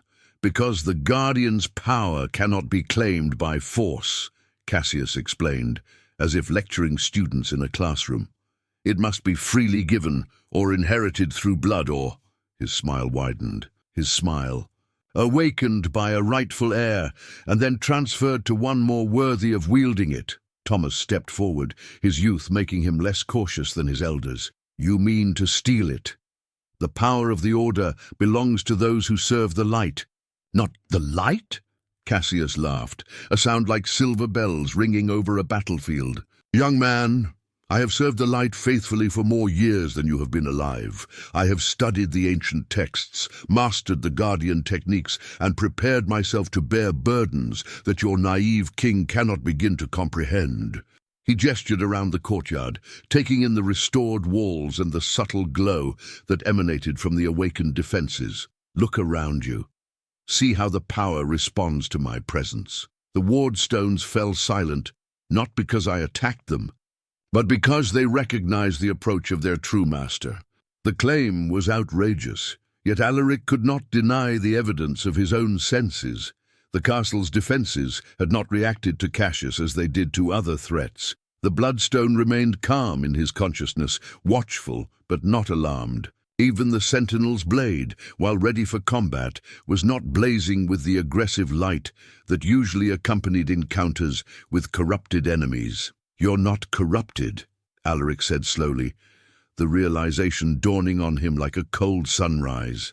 "You're something else entirely." "I am what you should have become," Cassius replied, all pretense of courtesy falling away. "A guardian who understands that true service sometimes requires making choices that weaker men call evil. Your ancestors failed because they were too noble, too pure, too concerned with maintaining their precious moral standards to do what was actually necessary." He began walking toward the great hall, moving with the confidence of ownership. "The ancient enemy you've been fighting, those shadow creatures, the corruption that twists innocent people into weapons, that was never the real threat. It was a symptom, a manifestation of a deeper problem that the Order was too blind to address." "What problem?" Alaric demanded, following despite every instinct that warned him against entering the castle's heart with this man. "The problem of human nature itself," Cassius said, pausing at the entrance to the great hall. "The weakness, the selfishness, the petty ambitions that make people vulnerable to corruption in the first place. The original Guardians spent centuries treating the symptoms while ignoring the disease." Inside the great hall, Cassius moved to the carved pillars that had first revealed their secrets to Alaric weeks ago, but where Alaric had needed time and concentration to understand their meaning, Cassius read them as easily as printed text. "The Order could have ruled," he continued, tracing the ancient runes with practiced fingers. "With their power, their knowledge, their supernatural abilities, they could have imposed peace on the world through strength rather than vigilance. Instead, they chose to hide in their mountain fortress, emerging only when the damage was already done, always reactive rather than proactive. Eleanor found her voice, though it trembled with barely controlled anger. "You're talking about tyranny, about ruling through fear rather than earning loyalty through service." "I'm talking about effectiveness," Cassius corrected. "Look around you. Look at what has happened to the kingdom while your noble king played at being a guardian in his mountain retreat. Cities burn, armies march, innocent people die or fall to corruption, all because someone chose purity over pragmatism. The accusation stung because it carried a grain of truth. While Alaric had been learning to commune with the Bloodstone and training his small band of followers, Cassius had been conquering the south and spreading his influence across the realm. The new order was growing stronger, but not fast enough to counter the systematic campaign of corruption that had already claimed so much. "You could have stopped it," Cassius continued, his voice taking on the persuasive cadence of a skilled orator. "With the power you've awakened, the knowledge you've gained, you could have marched south and ended this conflict before it truly began. But you chose to train farmers and merchants instead of taking decisive action against the real enemy." Marcus stepped forward, his soldiers' pragmatism cutting through the sophisticated arguments. "And what is the real enemy, according to you?"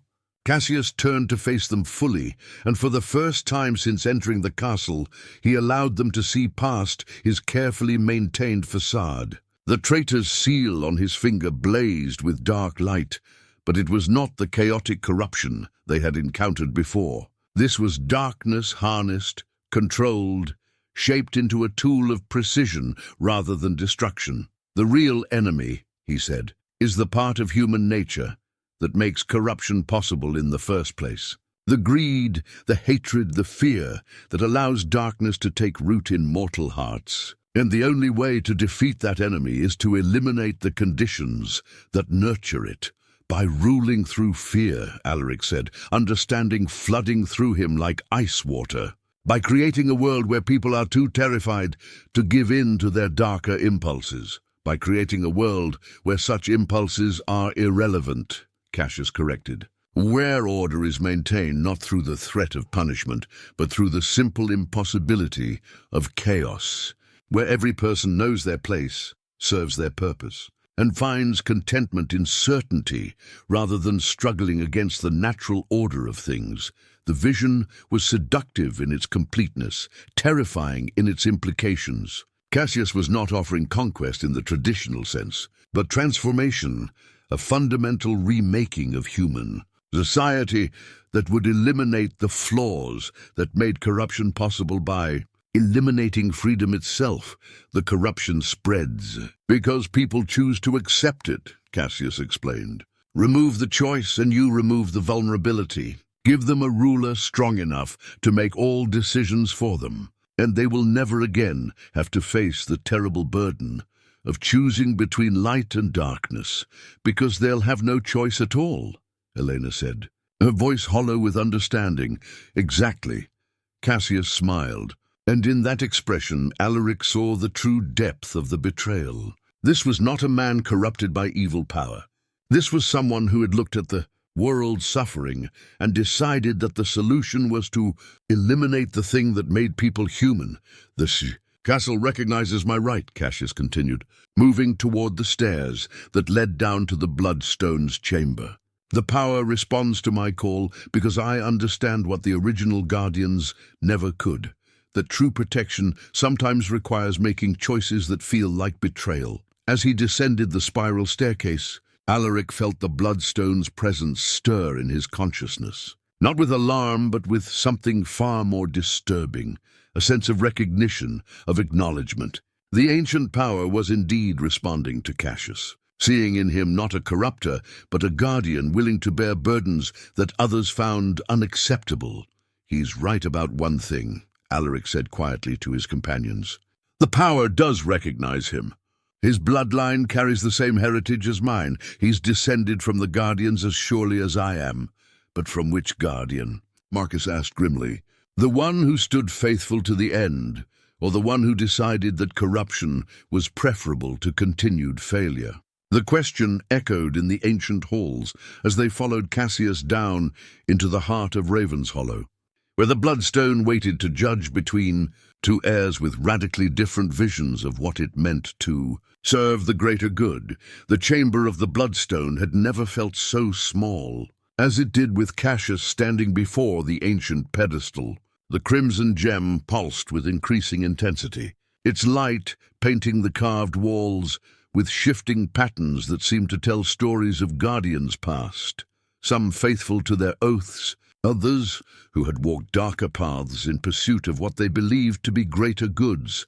Alaric felt the heart of Ravenshollow stirring in the depths below, responding to the presence of two bloodline heirs whose conflicting philosophies threatened to tear apart the very foundations of what the Order represented.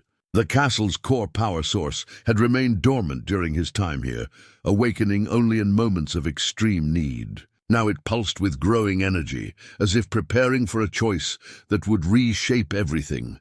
"You feel it too," Cassius observed, placing his hand on the Bloodstone's surface without invitation. Where Alaric's touch had produced visions of duty and sacrifice, Cassius seemed to draw something else entirely. A dark clarity that showed in his eyes like reflected fire.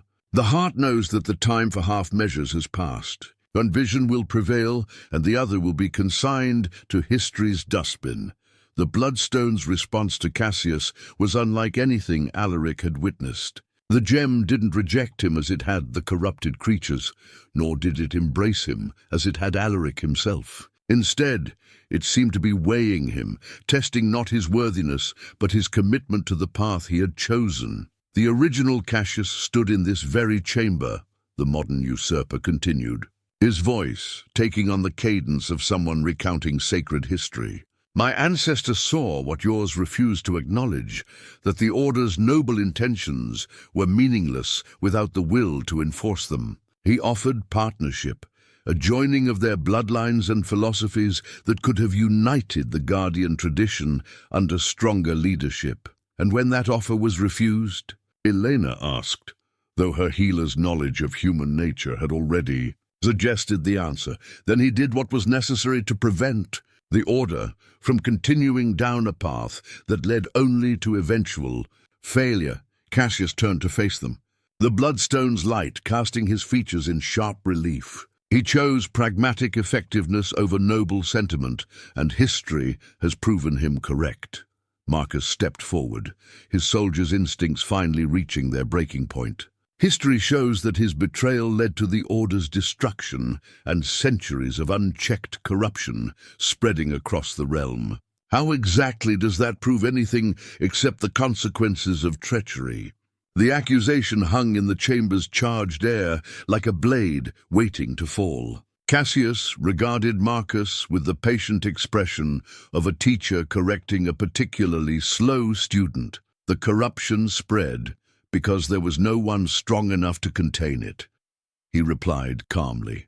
The original Guardians were too concerned with maintaining their purity to develop the harsh methods necessary for dealing with a truly dangerous enemy. My ancestor understood that some battles can only be won by those willing to use the enemy's own weapons against them. "You mean by becoming the enemy," Thomas said, his youth making him blunt where experience might have counseled diplomacy. "I mean by becoming effective." Cassius gestured around the chamber, taking in the ancient carvings that told the Order's history in stone and symbol. "Look at these walls. Read the stories they tell. Every great victory, every moment when the Guardians successfully pushed back the darkness, came not through gentle persuasion or moral example, but through the application of superior force, guided by superior will. The terrible thing was that he was not entirely wrong. The visions Alaric had received from the Bloodstone did show moments when the Guardians had been forced to make difficult choices. Times when mercy would have meant allowing greater evil to flourish, when compromise would have led to the corruption of everything they sought to protect. But there was a crucial difference between making hard choices in service of a noble goal and reshaping the goal itself to justify any choice. Cassius had taken the kernel of necessary pragmatism that existed within the Guardian tradition, and grown it into something that devoured everything else. "You've come here to claim the power," Alaric said, moving to stand on the opposite side of the Bloodstone's pedestal. "But the Guardian's authority cannot be stolen. It must be earned through understanding, through genuine commitment to the protection of others. Then let us discover which of us truly understands that commitment," Cassius replied, placing both hands on the Bloodstone's surface. The gem blazed with light so intense that it turned the chamber into a miniature sun. But this was not the warm, welcoming radiance that Alaric had experienced during his first contact with the ancient power. This was harsh, demanding, judgmental, the light of a power that had grown tired of being patient with human weakness and was ready to impose its will through whatever means proved necessary. Visions crashed through the minds of everyone present, not just Alaric and Cassius, but Marcus, Elena, and Thomas as well. They saw the kingdom as it currently existed, cities where corruption spread through the population like plague, armies marching under banners that concealed their true allegiance to darkness, and everywhere the signs of a civilization slowly tearing itself apart through fear, greed, and the willingness to sacrifice others for personal gain. But they also saw Cassius's alternative, a world transformed by absolute order, where every person had their assigned role, and no one was permitted to stray from paths determined by superior wisdom. It was a world without corruption, because it was a world without choice, without the fundamental humanity that made both nobility and evil possible. "Choose," the Bloodstone seemed to whisper, though its voice spoke directly to their minds rather than their ears. "The old way that preserves freedom and accepts the suffering that freedom makes inevitable, or the new way that eliminates suffering by eliminating the freedom to choose it." Through the visions, Alaric could see the forces already moving toward Ravenshollow. Cassius had not come alone.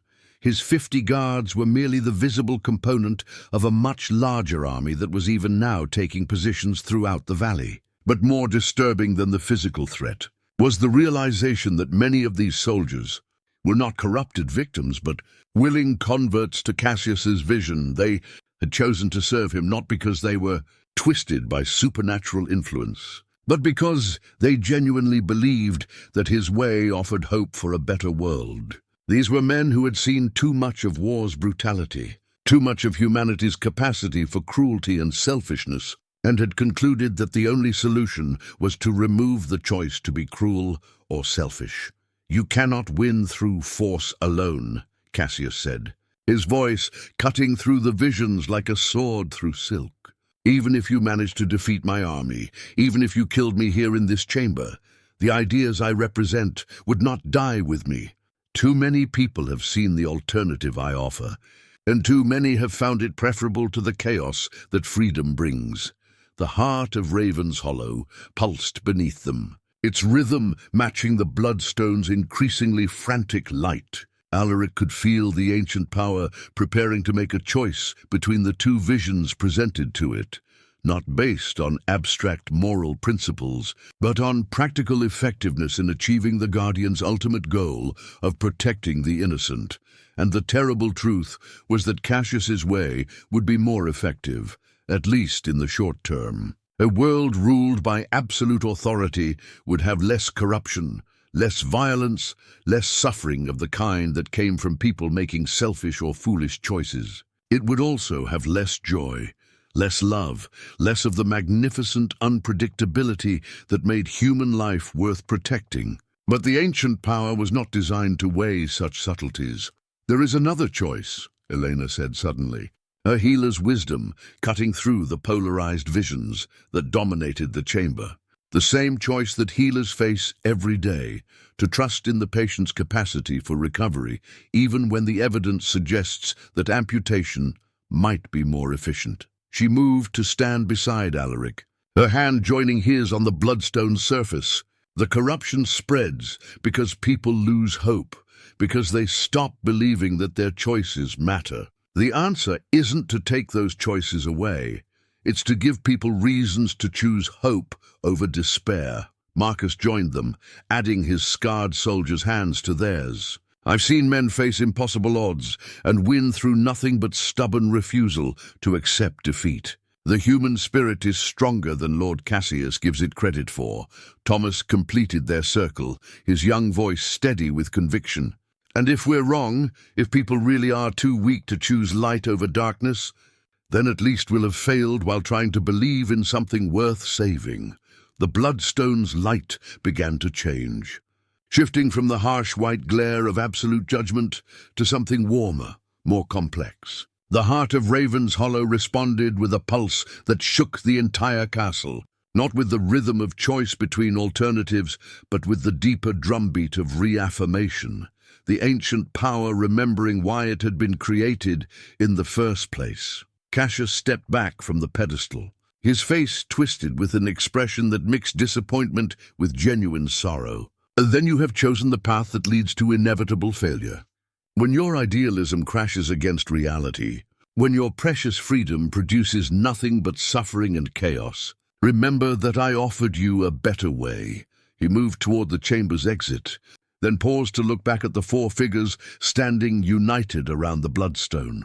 The army, I've brought numbers in the thousands, professional soldiers, not corrupt thralls who can be purified and redeemed. They will take this castle, claim its power, and use it to build the world I've envisioned.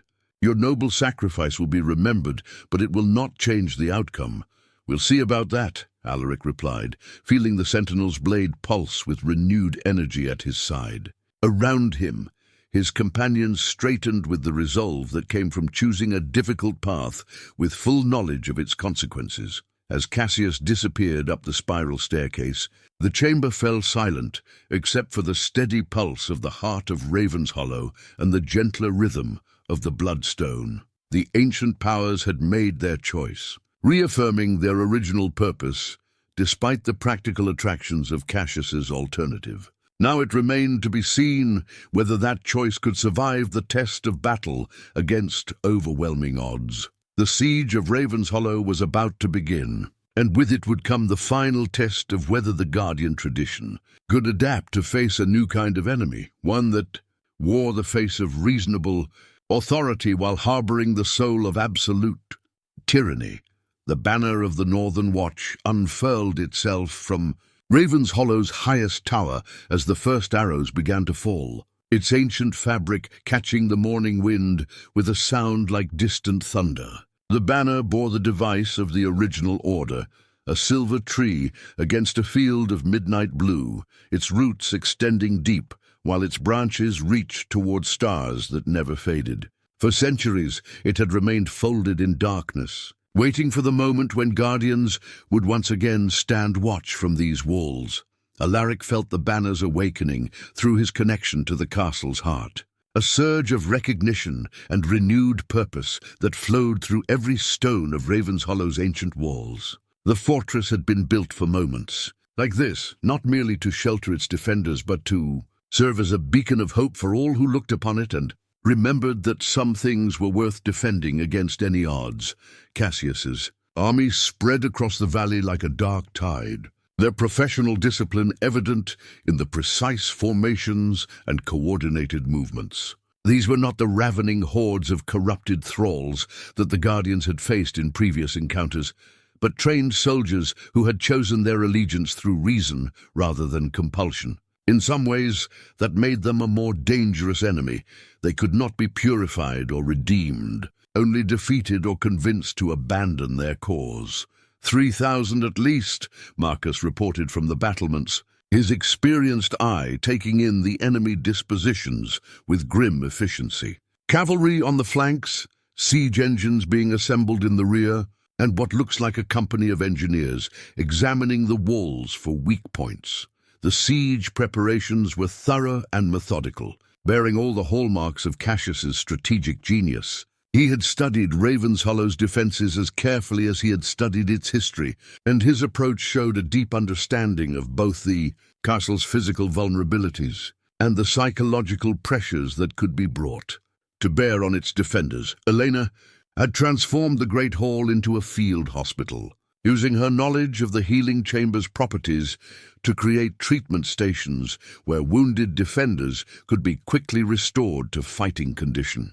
The fountain's water had been distributed throughout the castle in crystal containers, ready to counter any supernatural attacks, while also serving the more mundane purpose of treating conventional injuries. "The new Order members are in position," Thomas reported, returning from a circuit of the outer defenses. 24 men and women who had trained under Alaric's guidance now stood at critical points throughout the castle, their enchanted weapons glowing with protective light as they prepared to face the greatest test of their newfound abilities. But it was the villagers who provided the day's first surprise. Instead of fleeing to distant refuges, as refugees had done throughout history, the people of Ravenshollow village had chosen to make their stand alongside the Guardians. Families who had lived in the shadow of the ancient castle for generations now climbed its walls, carrying whatever weapons they could find and taking positions beside the trained defenders. "We've nowhere else to go," explained Willem the blacksmith, a man whose grandfather had told him stories of the castle's glory days. "If Lord Cassius wins, if his vision of perfect order comes to pass, then places like our village won't have room to exist. We're not part of his grand design, we're just obstacles to be cleared away." The simple truth of his words resonated through the ranks of defenders. This was not merely a conflict between competing philosophies of guardianship, but a battle for the right of ordinary people to live imperfect lives according to their own choices. The villagers might not have supernatural abilities or enchanted weapons, but they brought something equally valuable: the absolute determination of people fighting for their homes. As the sun reached its zenith, Cassius rode forward under a flag of truce for one final parley. He sat his horse with the easy grace of a born cavalry commander, his dark armor gleaming with protective enchantments that marked him as a warrior of considerable personal power.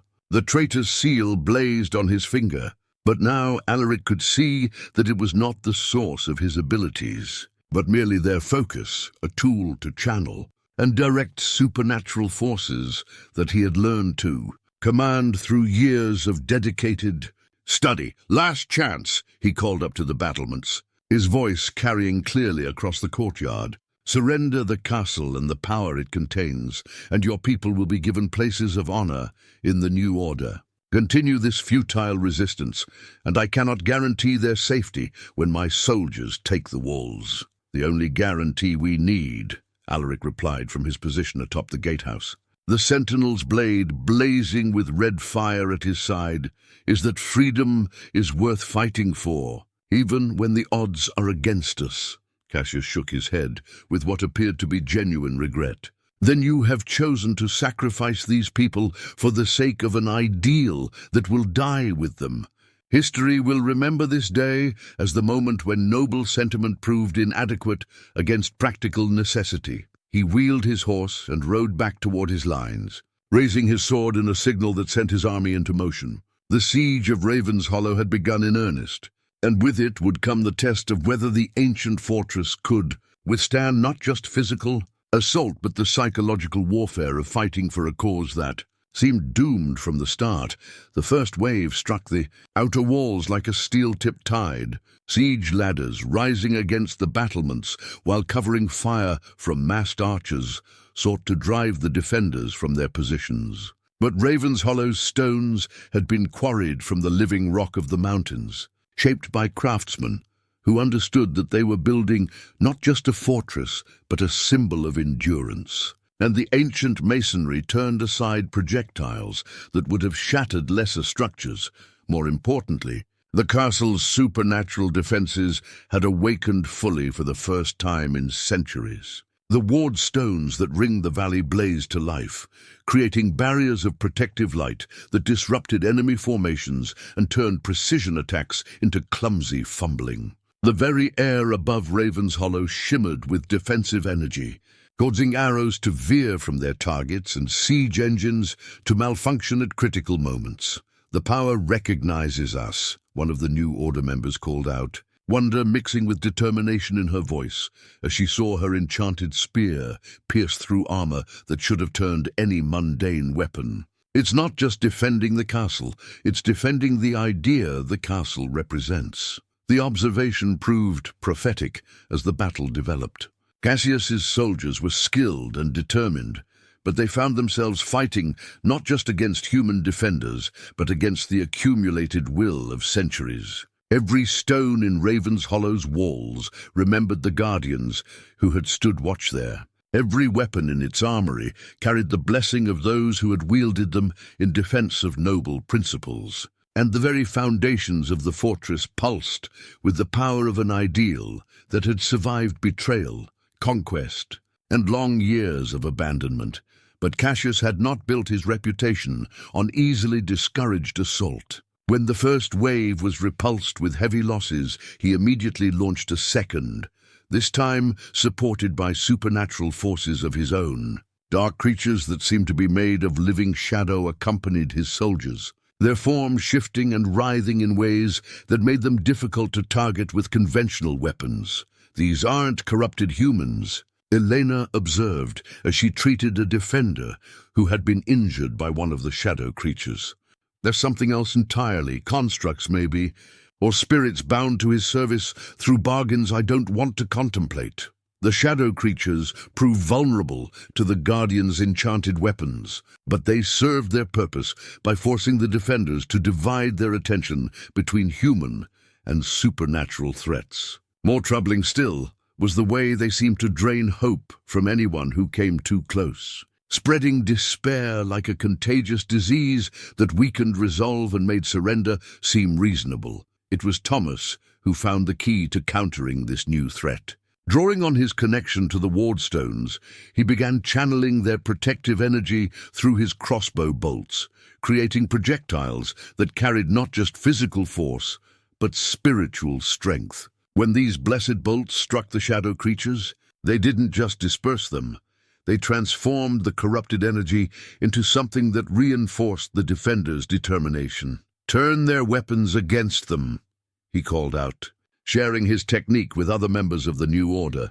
"Use their despair to fuel our hope." The tide of battle began to shift as this strategy spread through the ranks.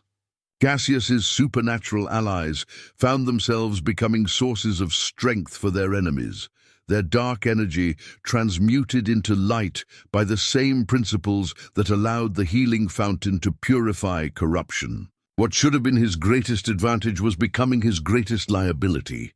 But Cassius was far from defeated. As afternoon shadows lengthened across the battlefield, he signaled for his siege engines to begin their bombardment in earnest. The massive catapults he had positioned on the surrounding hills sent boulders crashing into Ravenshollow's walls, each impact testing stone that had stood firm for centuries.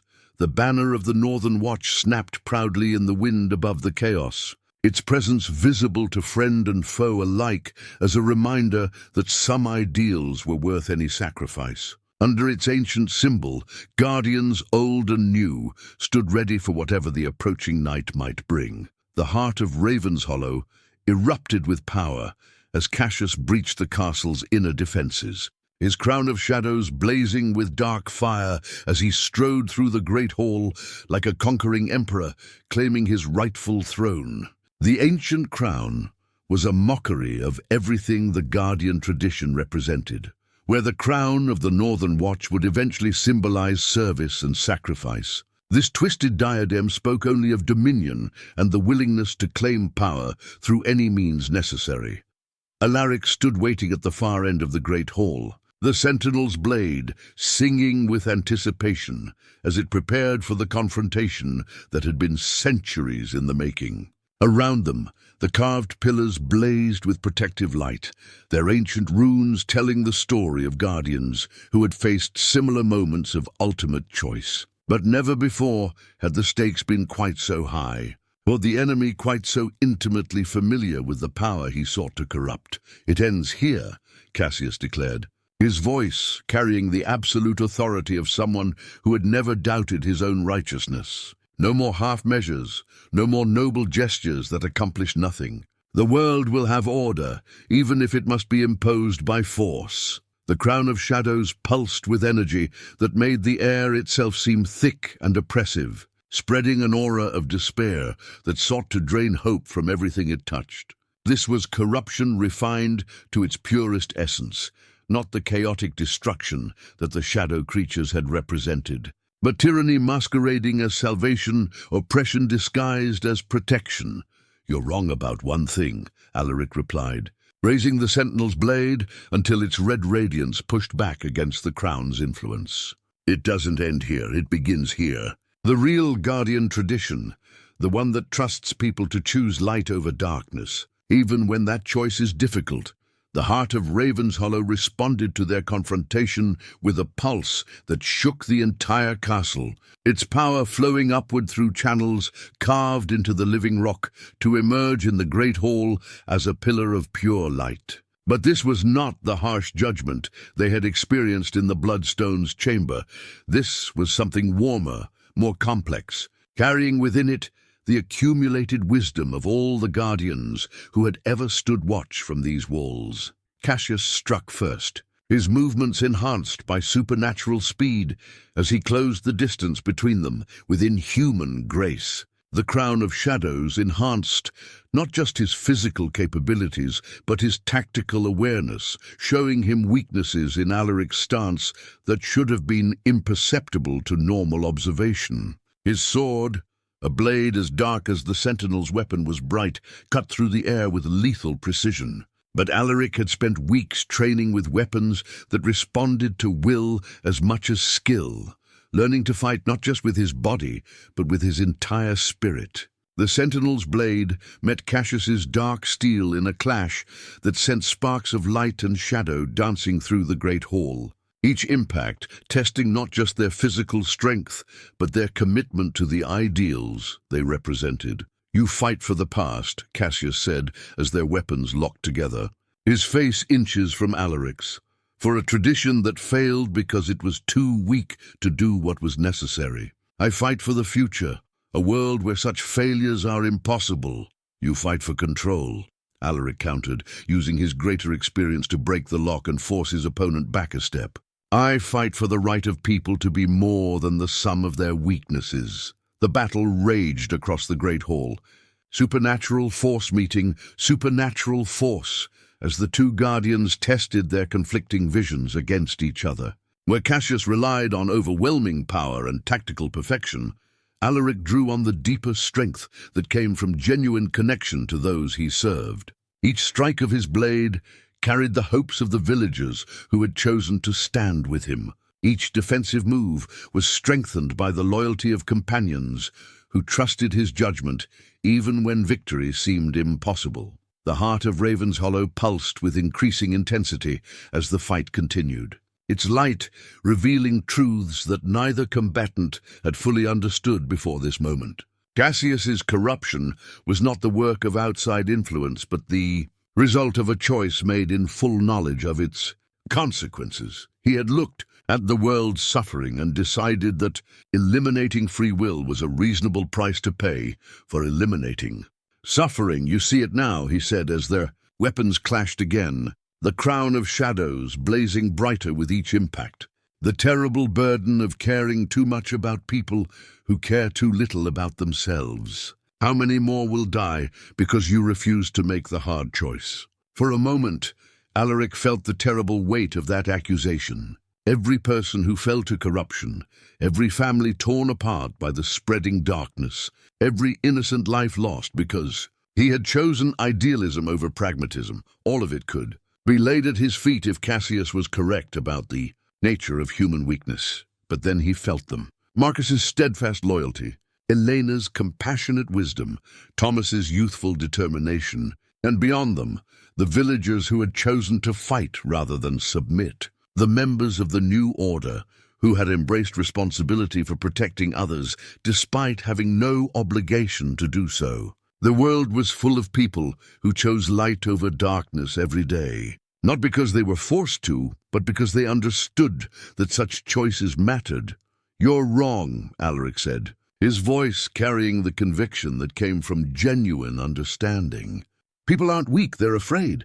Afraid of making the wrong choice, afraid of the consequences of standing up to evil, afraid that their individual actions won't matter in the face of overwhelming darkness. But when they see others making the choice to fight, when they realize they're not alone, that's when they find the strength to be more than they thought possible. The sentinel's blade blazed brighter as he spoke, its light pushing back against the crown of shadows with renewed force. The heart of Ravenshollow responded with a pulse that sent energy flowing through every stone of the ancient fortress. And Alaric could feel the castle itself joining the battle, not as a weapon, but as a symbol of everything worth defending. Cassius pressed his attack with desperate fury, sensing that the tide was turning against him. The crown of shadows drew power from his absolute certainty that he was right, that his vision of ordered perfection was the only rational response to chaos and suffering. But certainty could become brittleness, and as doubt began to creep into his thoughts, his supernatural abilities started to falter. "Look around you," Alaric said, gesturing toward the great hall's windows where the sounds of battle still raged. "You're perfect soldiers, your overwhelming force, and yet people are still choosing to resist. Not because they're forced to, not because they're too stupid to see the benefits of surrender, but because they understand that some things are worth fighting for, even when victory seems impossible." The crown of shadows flickered, its dark radiance wavering as Cassius struggled to maintain his absolute faith in the righteousness of his cause. For the first time in years, he was forced to confront the possibility that he might be wrong, not about the practical benefits of his vision, but about the fundamental nature of humanity itself. "They resist because they don't understand," he said, but his voice carried less conviction than before. "Because they cling to illusions of freedom that cause more suffering than they prevent." "They resist because they do understand," Alaric countered, pressing his advantage as he saw uncertainty growing in his opponent's eyes. "They understand that a life without choice isn't really life at all. It's just existence, breathing and eating and going through the motions, without any of the joy or meaning that comes from deciding who you want to be." The final exchange came suddenly, both men committing everything to strikes that would either end the battle or leave them defenseless. The sentinel's blade met the crown of shadows directly, red fire clashing against dark radiance in a moment that seemed to stretch beyond the boundaries of normal time. In that instant, the heart of Ravenshollow made its choice. The ancient power that had slumbered for centuries awakened fully, pouring its accumulated strength into the guardian who had proven worthy not through perfection, but through the willingness to trust in humanity's capacity for growth. The crown of shadows shattered like brittle glass, its dark energy dissipating harmlessly into the light that filled the great hall. Cassius staggered backward, his supernatural abilities stripped away by the heart's judgment, leaving him as nothing more than a man who had made terrible choices in pursuit of what he genuinely believed to be noble goals. The years seemed to crash down on him all at once, the weight of the lives lost to his campaign, the corruption he had allowed to spread while pursuing his vision of perfect order, the betrayal of everything his ancestors had sworn to protect. "I was trying to save them," he said, his voice broken with the realization of how completely he had failed. All of them, the weak, the foolish, the ones who couldn't protect themselves.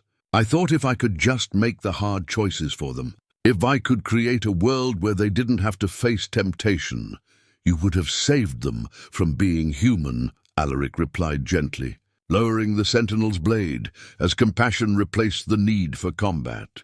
"But being human, making mistakes, learning from them, choosing to be better than you were yesterday, that's not something you can protect. People from without destroying the very thing that makes them worth protecting." The sounds of battle outside had begun to fade as Cassius's army, deprived of their leader's supernatural enhancement and faced with the undeniable evidence of Ravenshollow's restored power, finally began to understand the futility of their cause. Many would flee, seeking refuge in distant lands where they could forget their part in this failed campaign. Others would surrender, hoping for mercy from those they had tried to conquer. And some, perhaps the most important, would join the growing ranks of the new order, their skills and experience invaluable in the work of rebuilding that lay ahead. As the heart of Ravenshollow settled back into its watchful slumber, its purpose fulfilled for the moment, but always ready to awaken when true guardians called upon its power. Alaric felt the profound satisfaction that came from a duty faithfully discharged. The ancient evil had been defeated not through violence alone, but through the demonstration of a better way, a path that honored both strength and compassion, both order and freedom. The crown of the Northern Watch materialized in the air above the shattered remains of its dark counterpart, formed from the purified essence of Ravenshollow's power and shaped by centuries of noble service. As it settled onto Alaric's brow, he felt not the weight of authority but the warmth of acceptance. The castle, the order, and the ideal they represented all acknowledging that the vigil would continue, that the watch would be maintained by those who understood that true strength came from serving others rather than ruling them. Spring came early to the valley of Ravenshollow that year, as if the land itself was eager to celebrate the restoration of hope to the northern provinces. Where corruption had withered crops and poisoned streams, new growth emerged with unusual vigor, and the very air seemed cleaner, charged with the kind of energy that made people want to roll up their sleeves and build something lasting. King Alaric, for that was how the people had begun to address him again, though now the title carried deeper meaning than mere political authority, stood on the battlements where the banner of the Northern Watch still flew proudly in the mountain wind. 6 months had passed since Cassius's defeat, and the work of reconstruction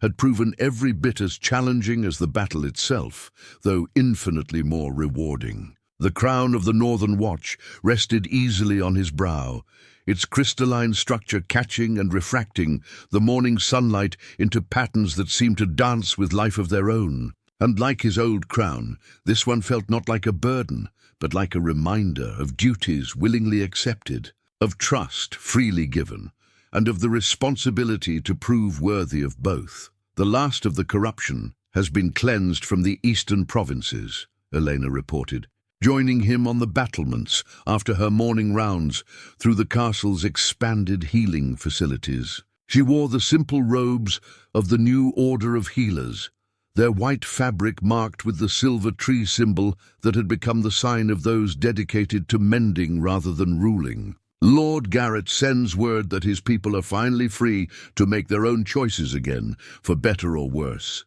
The qualification was important, Alaric knew.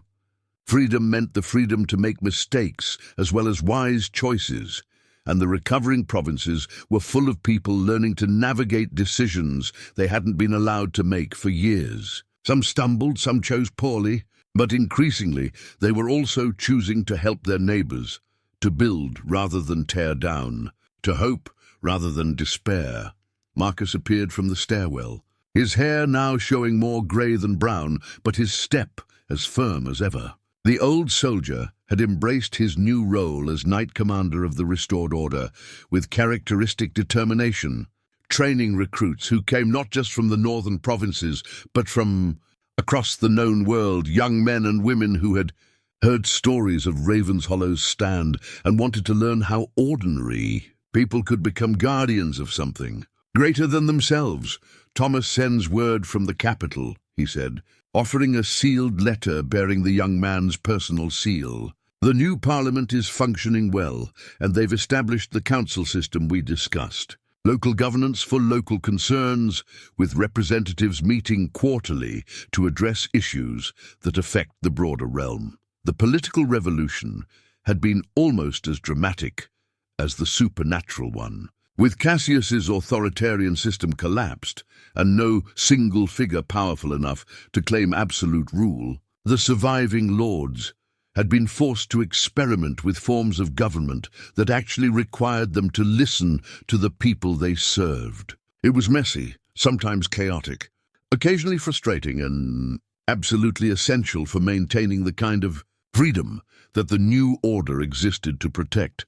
Thomas himself had proven surprisingly adept at navigating these political complexities. His youth and obvious sincerity made him an effective ambassador between the castle and the various provincial governments, while his training in the Guardian techniques gave him the authority to speak for Ravenshollow when supernatural threats required coordinated response.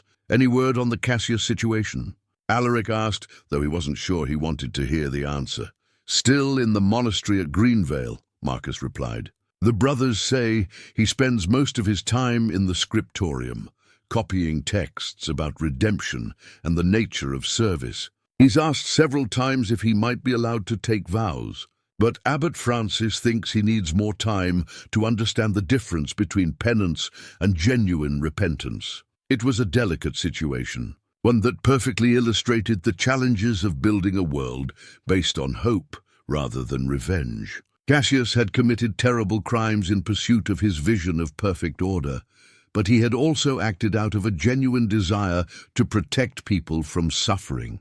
The question of what justice looked like for someone whose sins were born from corrupted compassion rather than simple malice had no easy answers. Some of the provincial lords demanded his execution, arguing that mercy toward one who had caused so much suffering was itself a form of cruelty toward his victims. Others advocated for exile, removing him from any position where he might again accumulate dangerous levels of influence. But Alaric had chosen a third path, allowing Cassius to seek redemption through service, while ensuring that he could never again be in a position to impose his will on others.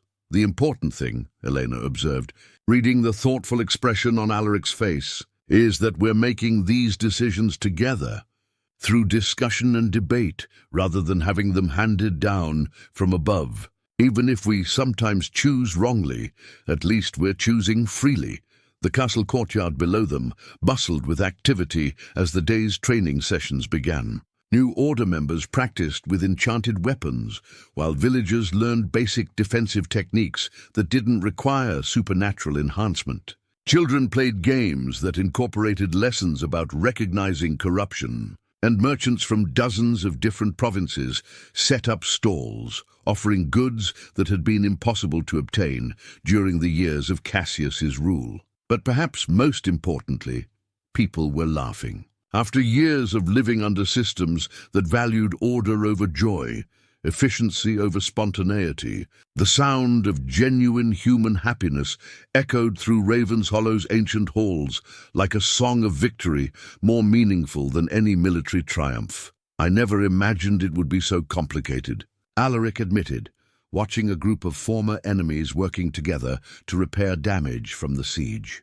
"When I first touched the Bloodstone, when I saw the visions of the original Guardians, it all seemed so clear. Stand watch against the darkness, protect the innocent, maintain the vigil. I didn't understand how much work would be involved in teaching people to protect themselves. That's because the original Guardians never had to rebuild from the ground up," Marcus pointed out. "They inherited a world that already had functioning institutions, established traditions, clear lines of authority. We're having to create all of that, while also dealing with the aftermath of supernatural corruption and political collapse." It was true, and in many ways it made their task both more difficult and more significant than what their predecessors had accomplished. The old order had maintained an existing balance. The new one was creating a balance that had never existed before, one that incorporated hard-won lessons about the dangers of both chaos and excessive control. Elena moved to the section of battlements that overlooked the village below, now expanded far beyond its original boundaries, as people from across the region came seeking the kind of freedom that Ravenshollow represented. "Look at them," she said softly. 6 months ago, half those people were enemies, and the other half were too afraid to hope for anything better than survival. Now they're building something together, not because they're forced to, but because they want to be part of something worth building." The sight was indeed remarkable. Former soldiers from Cassius's army worked alongside the villagers they had once besieged, their skills in construction and organization invaluable in the reconstruction effort. Refugees from the corrupted provinces shared knowledge and techniques with local craftsmen, creating hybrid innovations that were stronger than anything either group could have achieved alone. And everywhere the symbol of the silver tree could be seen, not as a mark of conquest or submission, but as a sign of shared commitment to growth, renewal, and the patient work of tending something precious. The real test will come when we're not here anymore, Alaric said, voicing the thought that had been troubling him for weeks. When the immediate crisis has passed, and people have to maintain these principles without the dramatic motivation of fighting against obvious evil, then we make sure they don't have to do it alone. Marcus replied with characteristic pragmatism. The Order isn't just about training guardians. It's about creating networks, connections between people who share similar values. When someone in the eastern provinces faces a problem they can't handle alone, they know they can send word to Ravenshollow and find help. And when we face challenges here, we know we can call on friends throughout the realm, Elena added. It's not about one castle holding the line against darkness. It's about every village, every town, every province becoming a place where light can flourish. As the day progressed, Alaric found himself moving through the castle's halls with a sense of deep satisfaction that went beyond mere accomplishment. The bloodstone still pulsed with gentle power in its hidden chamber, no longer desperately alone, but connected to a growing network of similar focal points throughout the region. The sentinel's blade rested peacefully in its scabbard, its violent purpose transformed into a symbol of protection rather than aggression. And everywhere the castle hummed with the kind of purposeful activity that spoke of a living institution rather than a monument to past glories. The evening brought visitors from the capital, a delegation of merchants and minor lords seeking advice on establishing their own versions of the council system that had proven so successful in the northern provinces. They were earnest, sometimes naive, occasionally frustrating in their assumption that complex problems had simple solutions. But they were also hopeful, energetic, and determined to build something better than what they had inherited. As Alaric listened to their questions and concerns, helping them think through the practical challenges of implementing democratic principles in a world that had known only authoritarian rule, he felt the deep contentment that came from knowing that his exile had led not to irrelevance, but to the most important work of his life. The crown of the Northern Watch caught the firelight as he leaned forward to make a point about the importance of protecting minority voices in community decisions. Its crystalline surface reflected not just the physical light of the Great Hall's hearth, but something deeper, the accumulated wisdom of all those who had worn it, the hopes of those it protected, and the promise that the vigil would continue as long as there were people willing to stand watch against the darkness that threatened the human spirit. Outside, the banner of the Northern Watch flew proudly in the mountain wind, its silver tree visible to anyone who looked up from the valley below. But the banner's true significance was not in its visibility, but in what it represented. The promise that freedom, once won, would be defended not by a single guardian or a single castle, but by everyone who understood that some things were worth preserving across the generations. The work was far from finished. Probably, Alaric reflected, as he watched his guests debate the finer points of representative government, it never would be truly finished. Each generation would face its own challenges, its own temptations to choose security over liberty or efficiency over justice. But they would not face those challenges alone, and they would not face them without the knowledge that others had walked similar paths and found ways to choose hope over fear. As the night deepened and the last of the visitors departed for their chambers, Alaric stood once more on the battlements where his journey had begun. The stars wheeled overhead in their eternal patterns, unchanged by human struggles, yet somehow more beautiful for being witnessed by eyes that understood the value of what they illuminated. Ravenshollow would endure. The Order would continue, And somewhere in villages and towns across the realm, people would go to sleep knowing that tomorrow they would wake free to choose who they wanted to be and what they wanted to build together. That knowledge, more than any crown or castle or supernatural power, was the true victory that had been won in the mountains of the north, the victory of hope over despair, trust over fear, and the enduring human capacity to choose light even when the darkness seemed overwhelming. The Guardian's vigil continued, but now it was shared by thousands of hearts rather than borne by one. And that made all the difference in the world.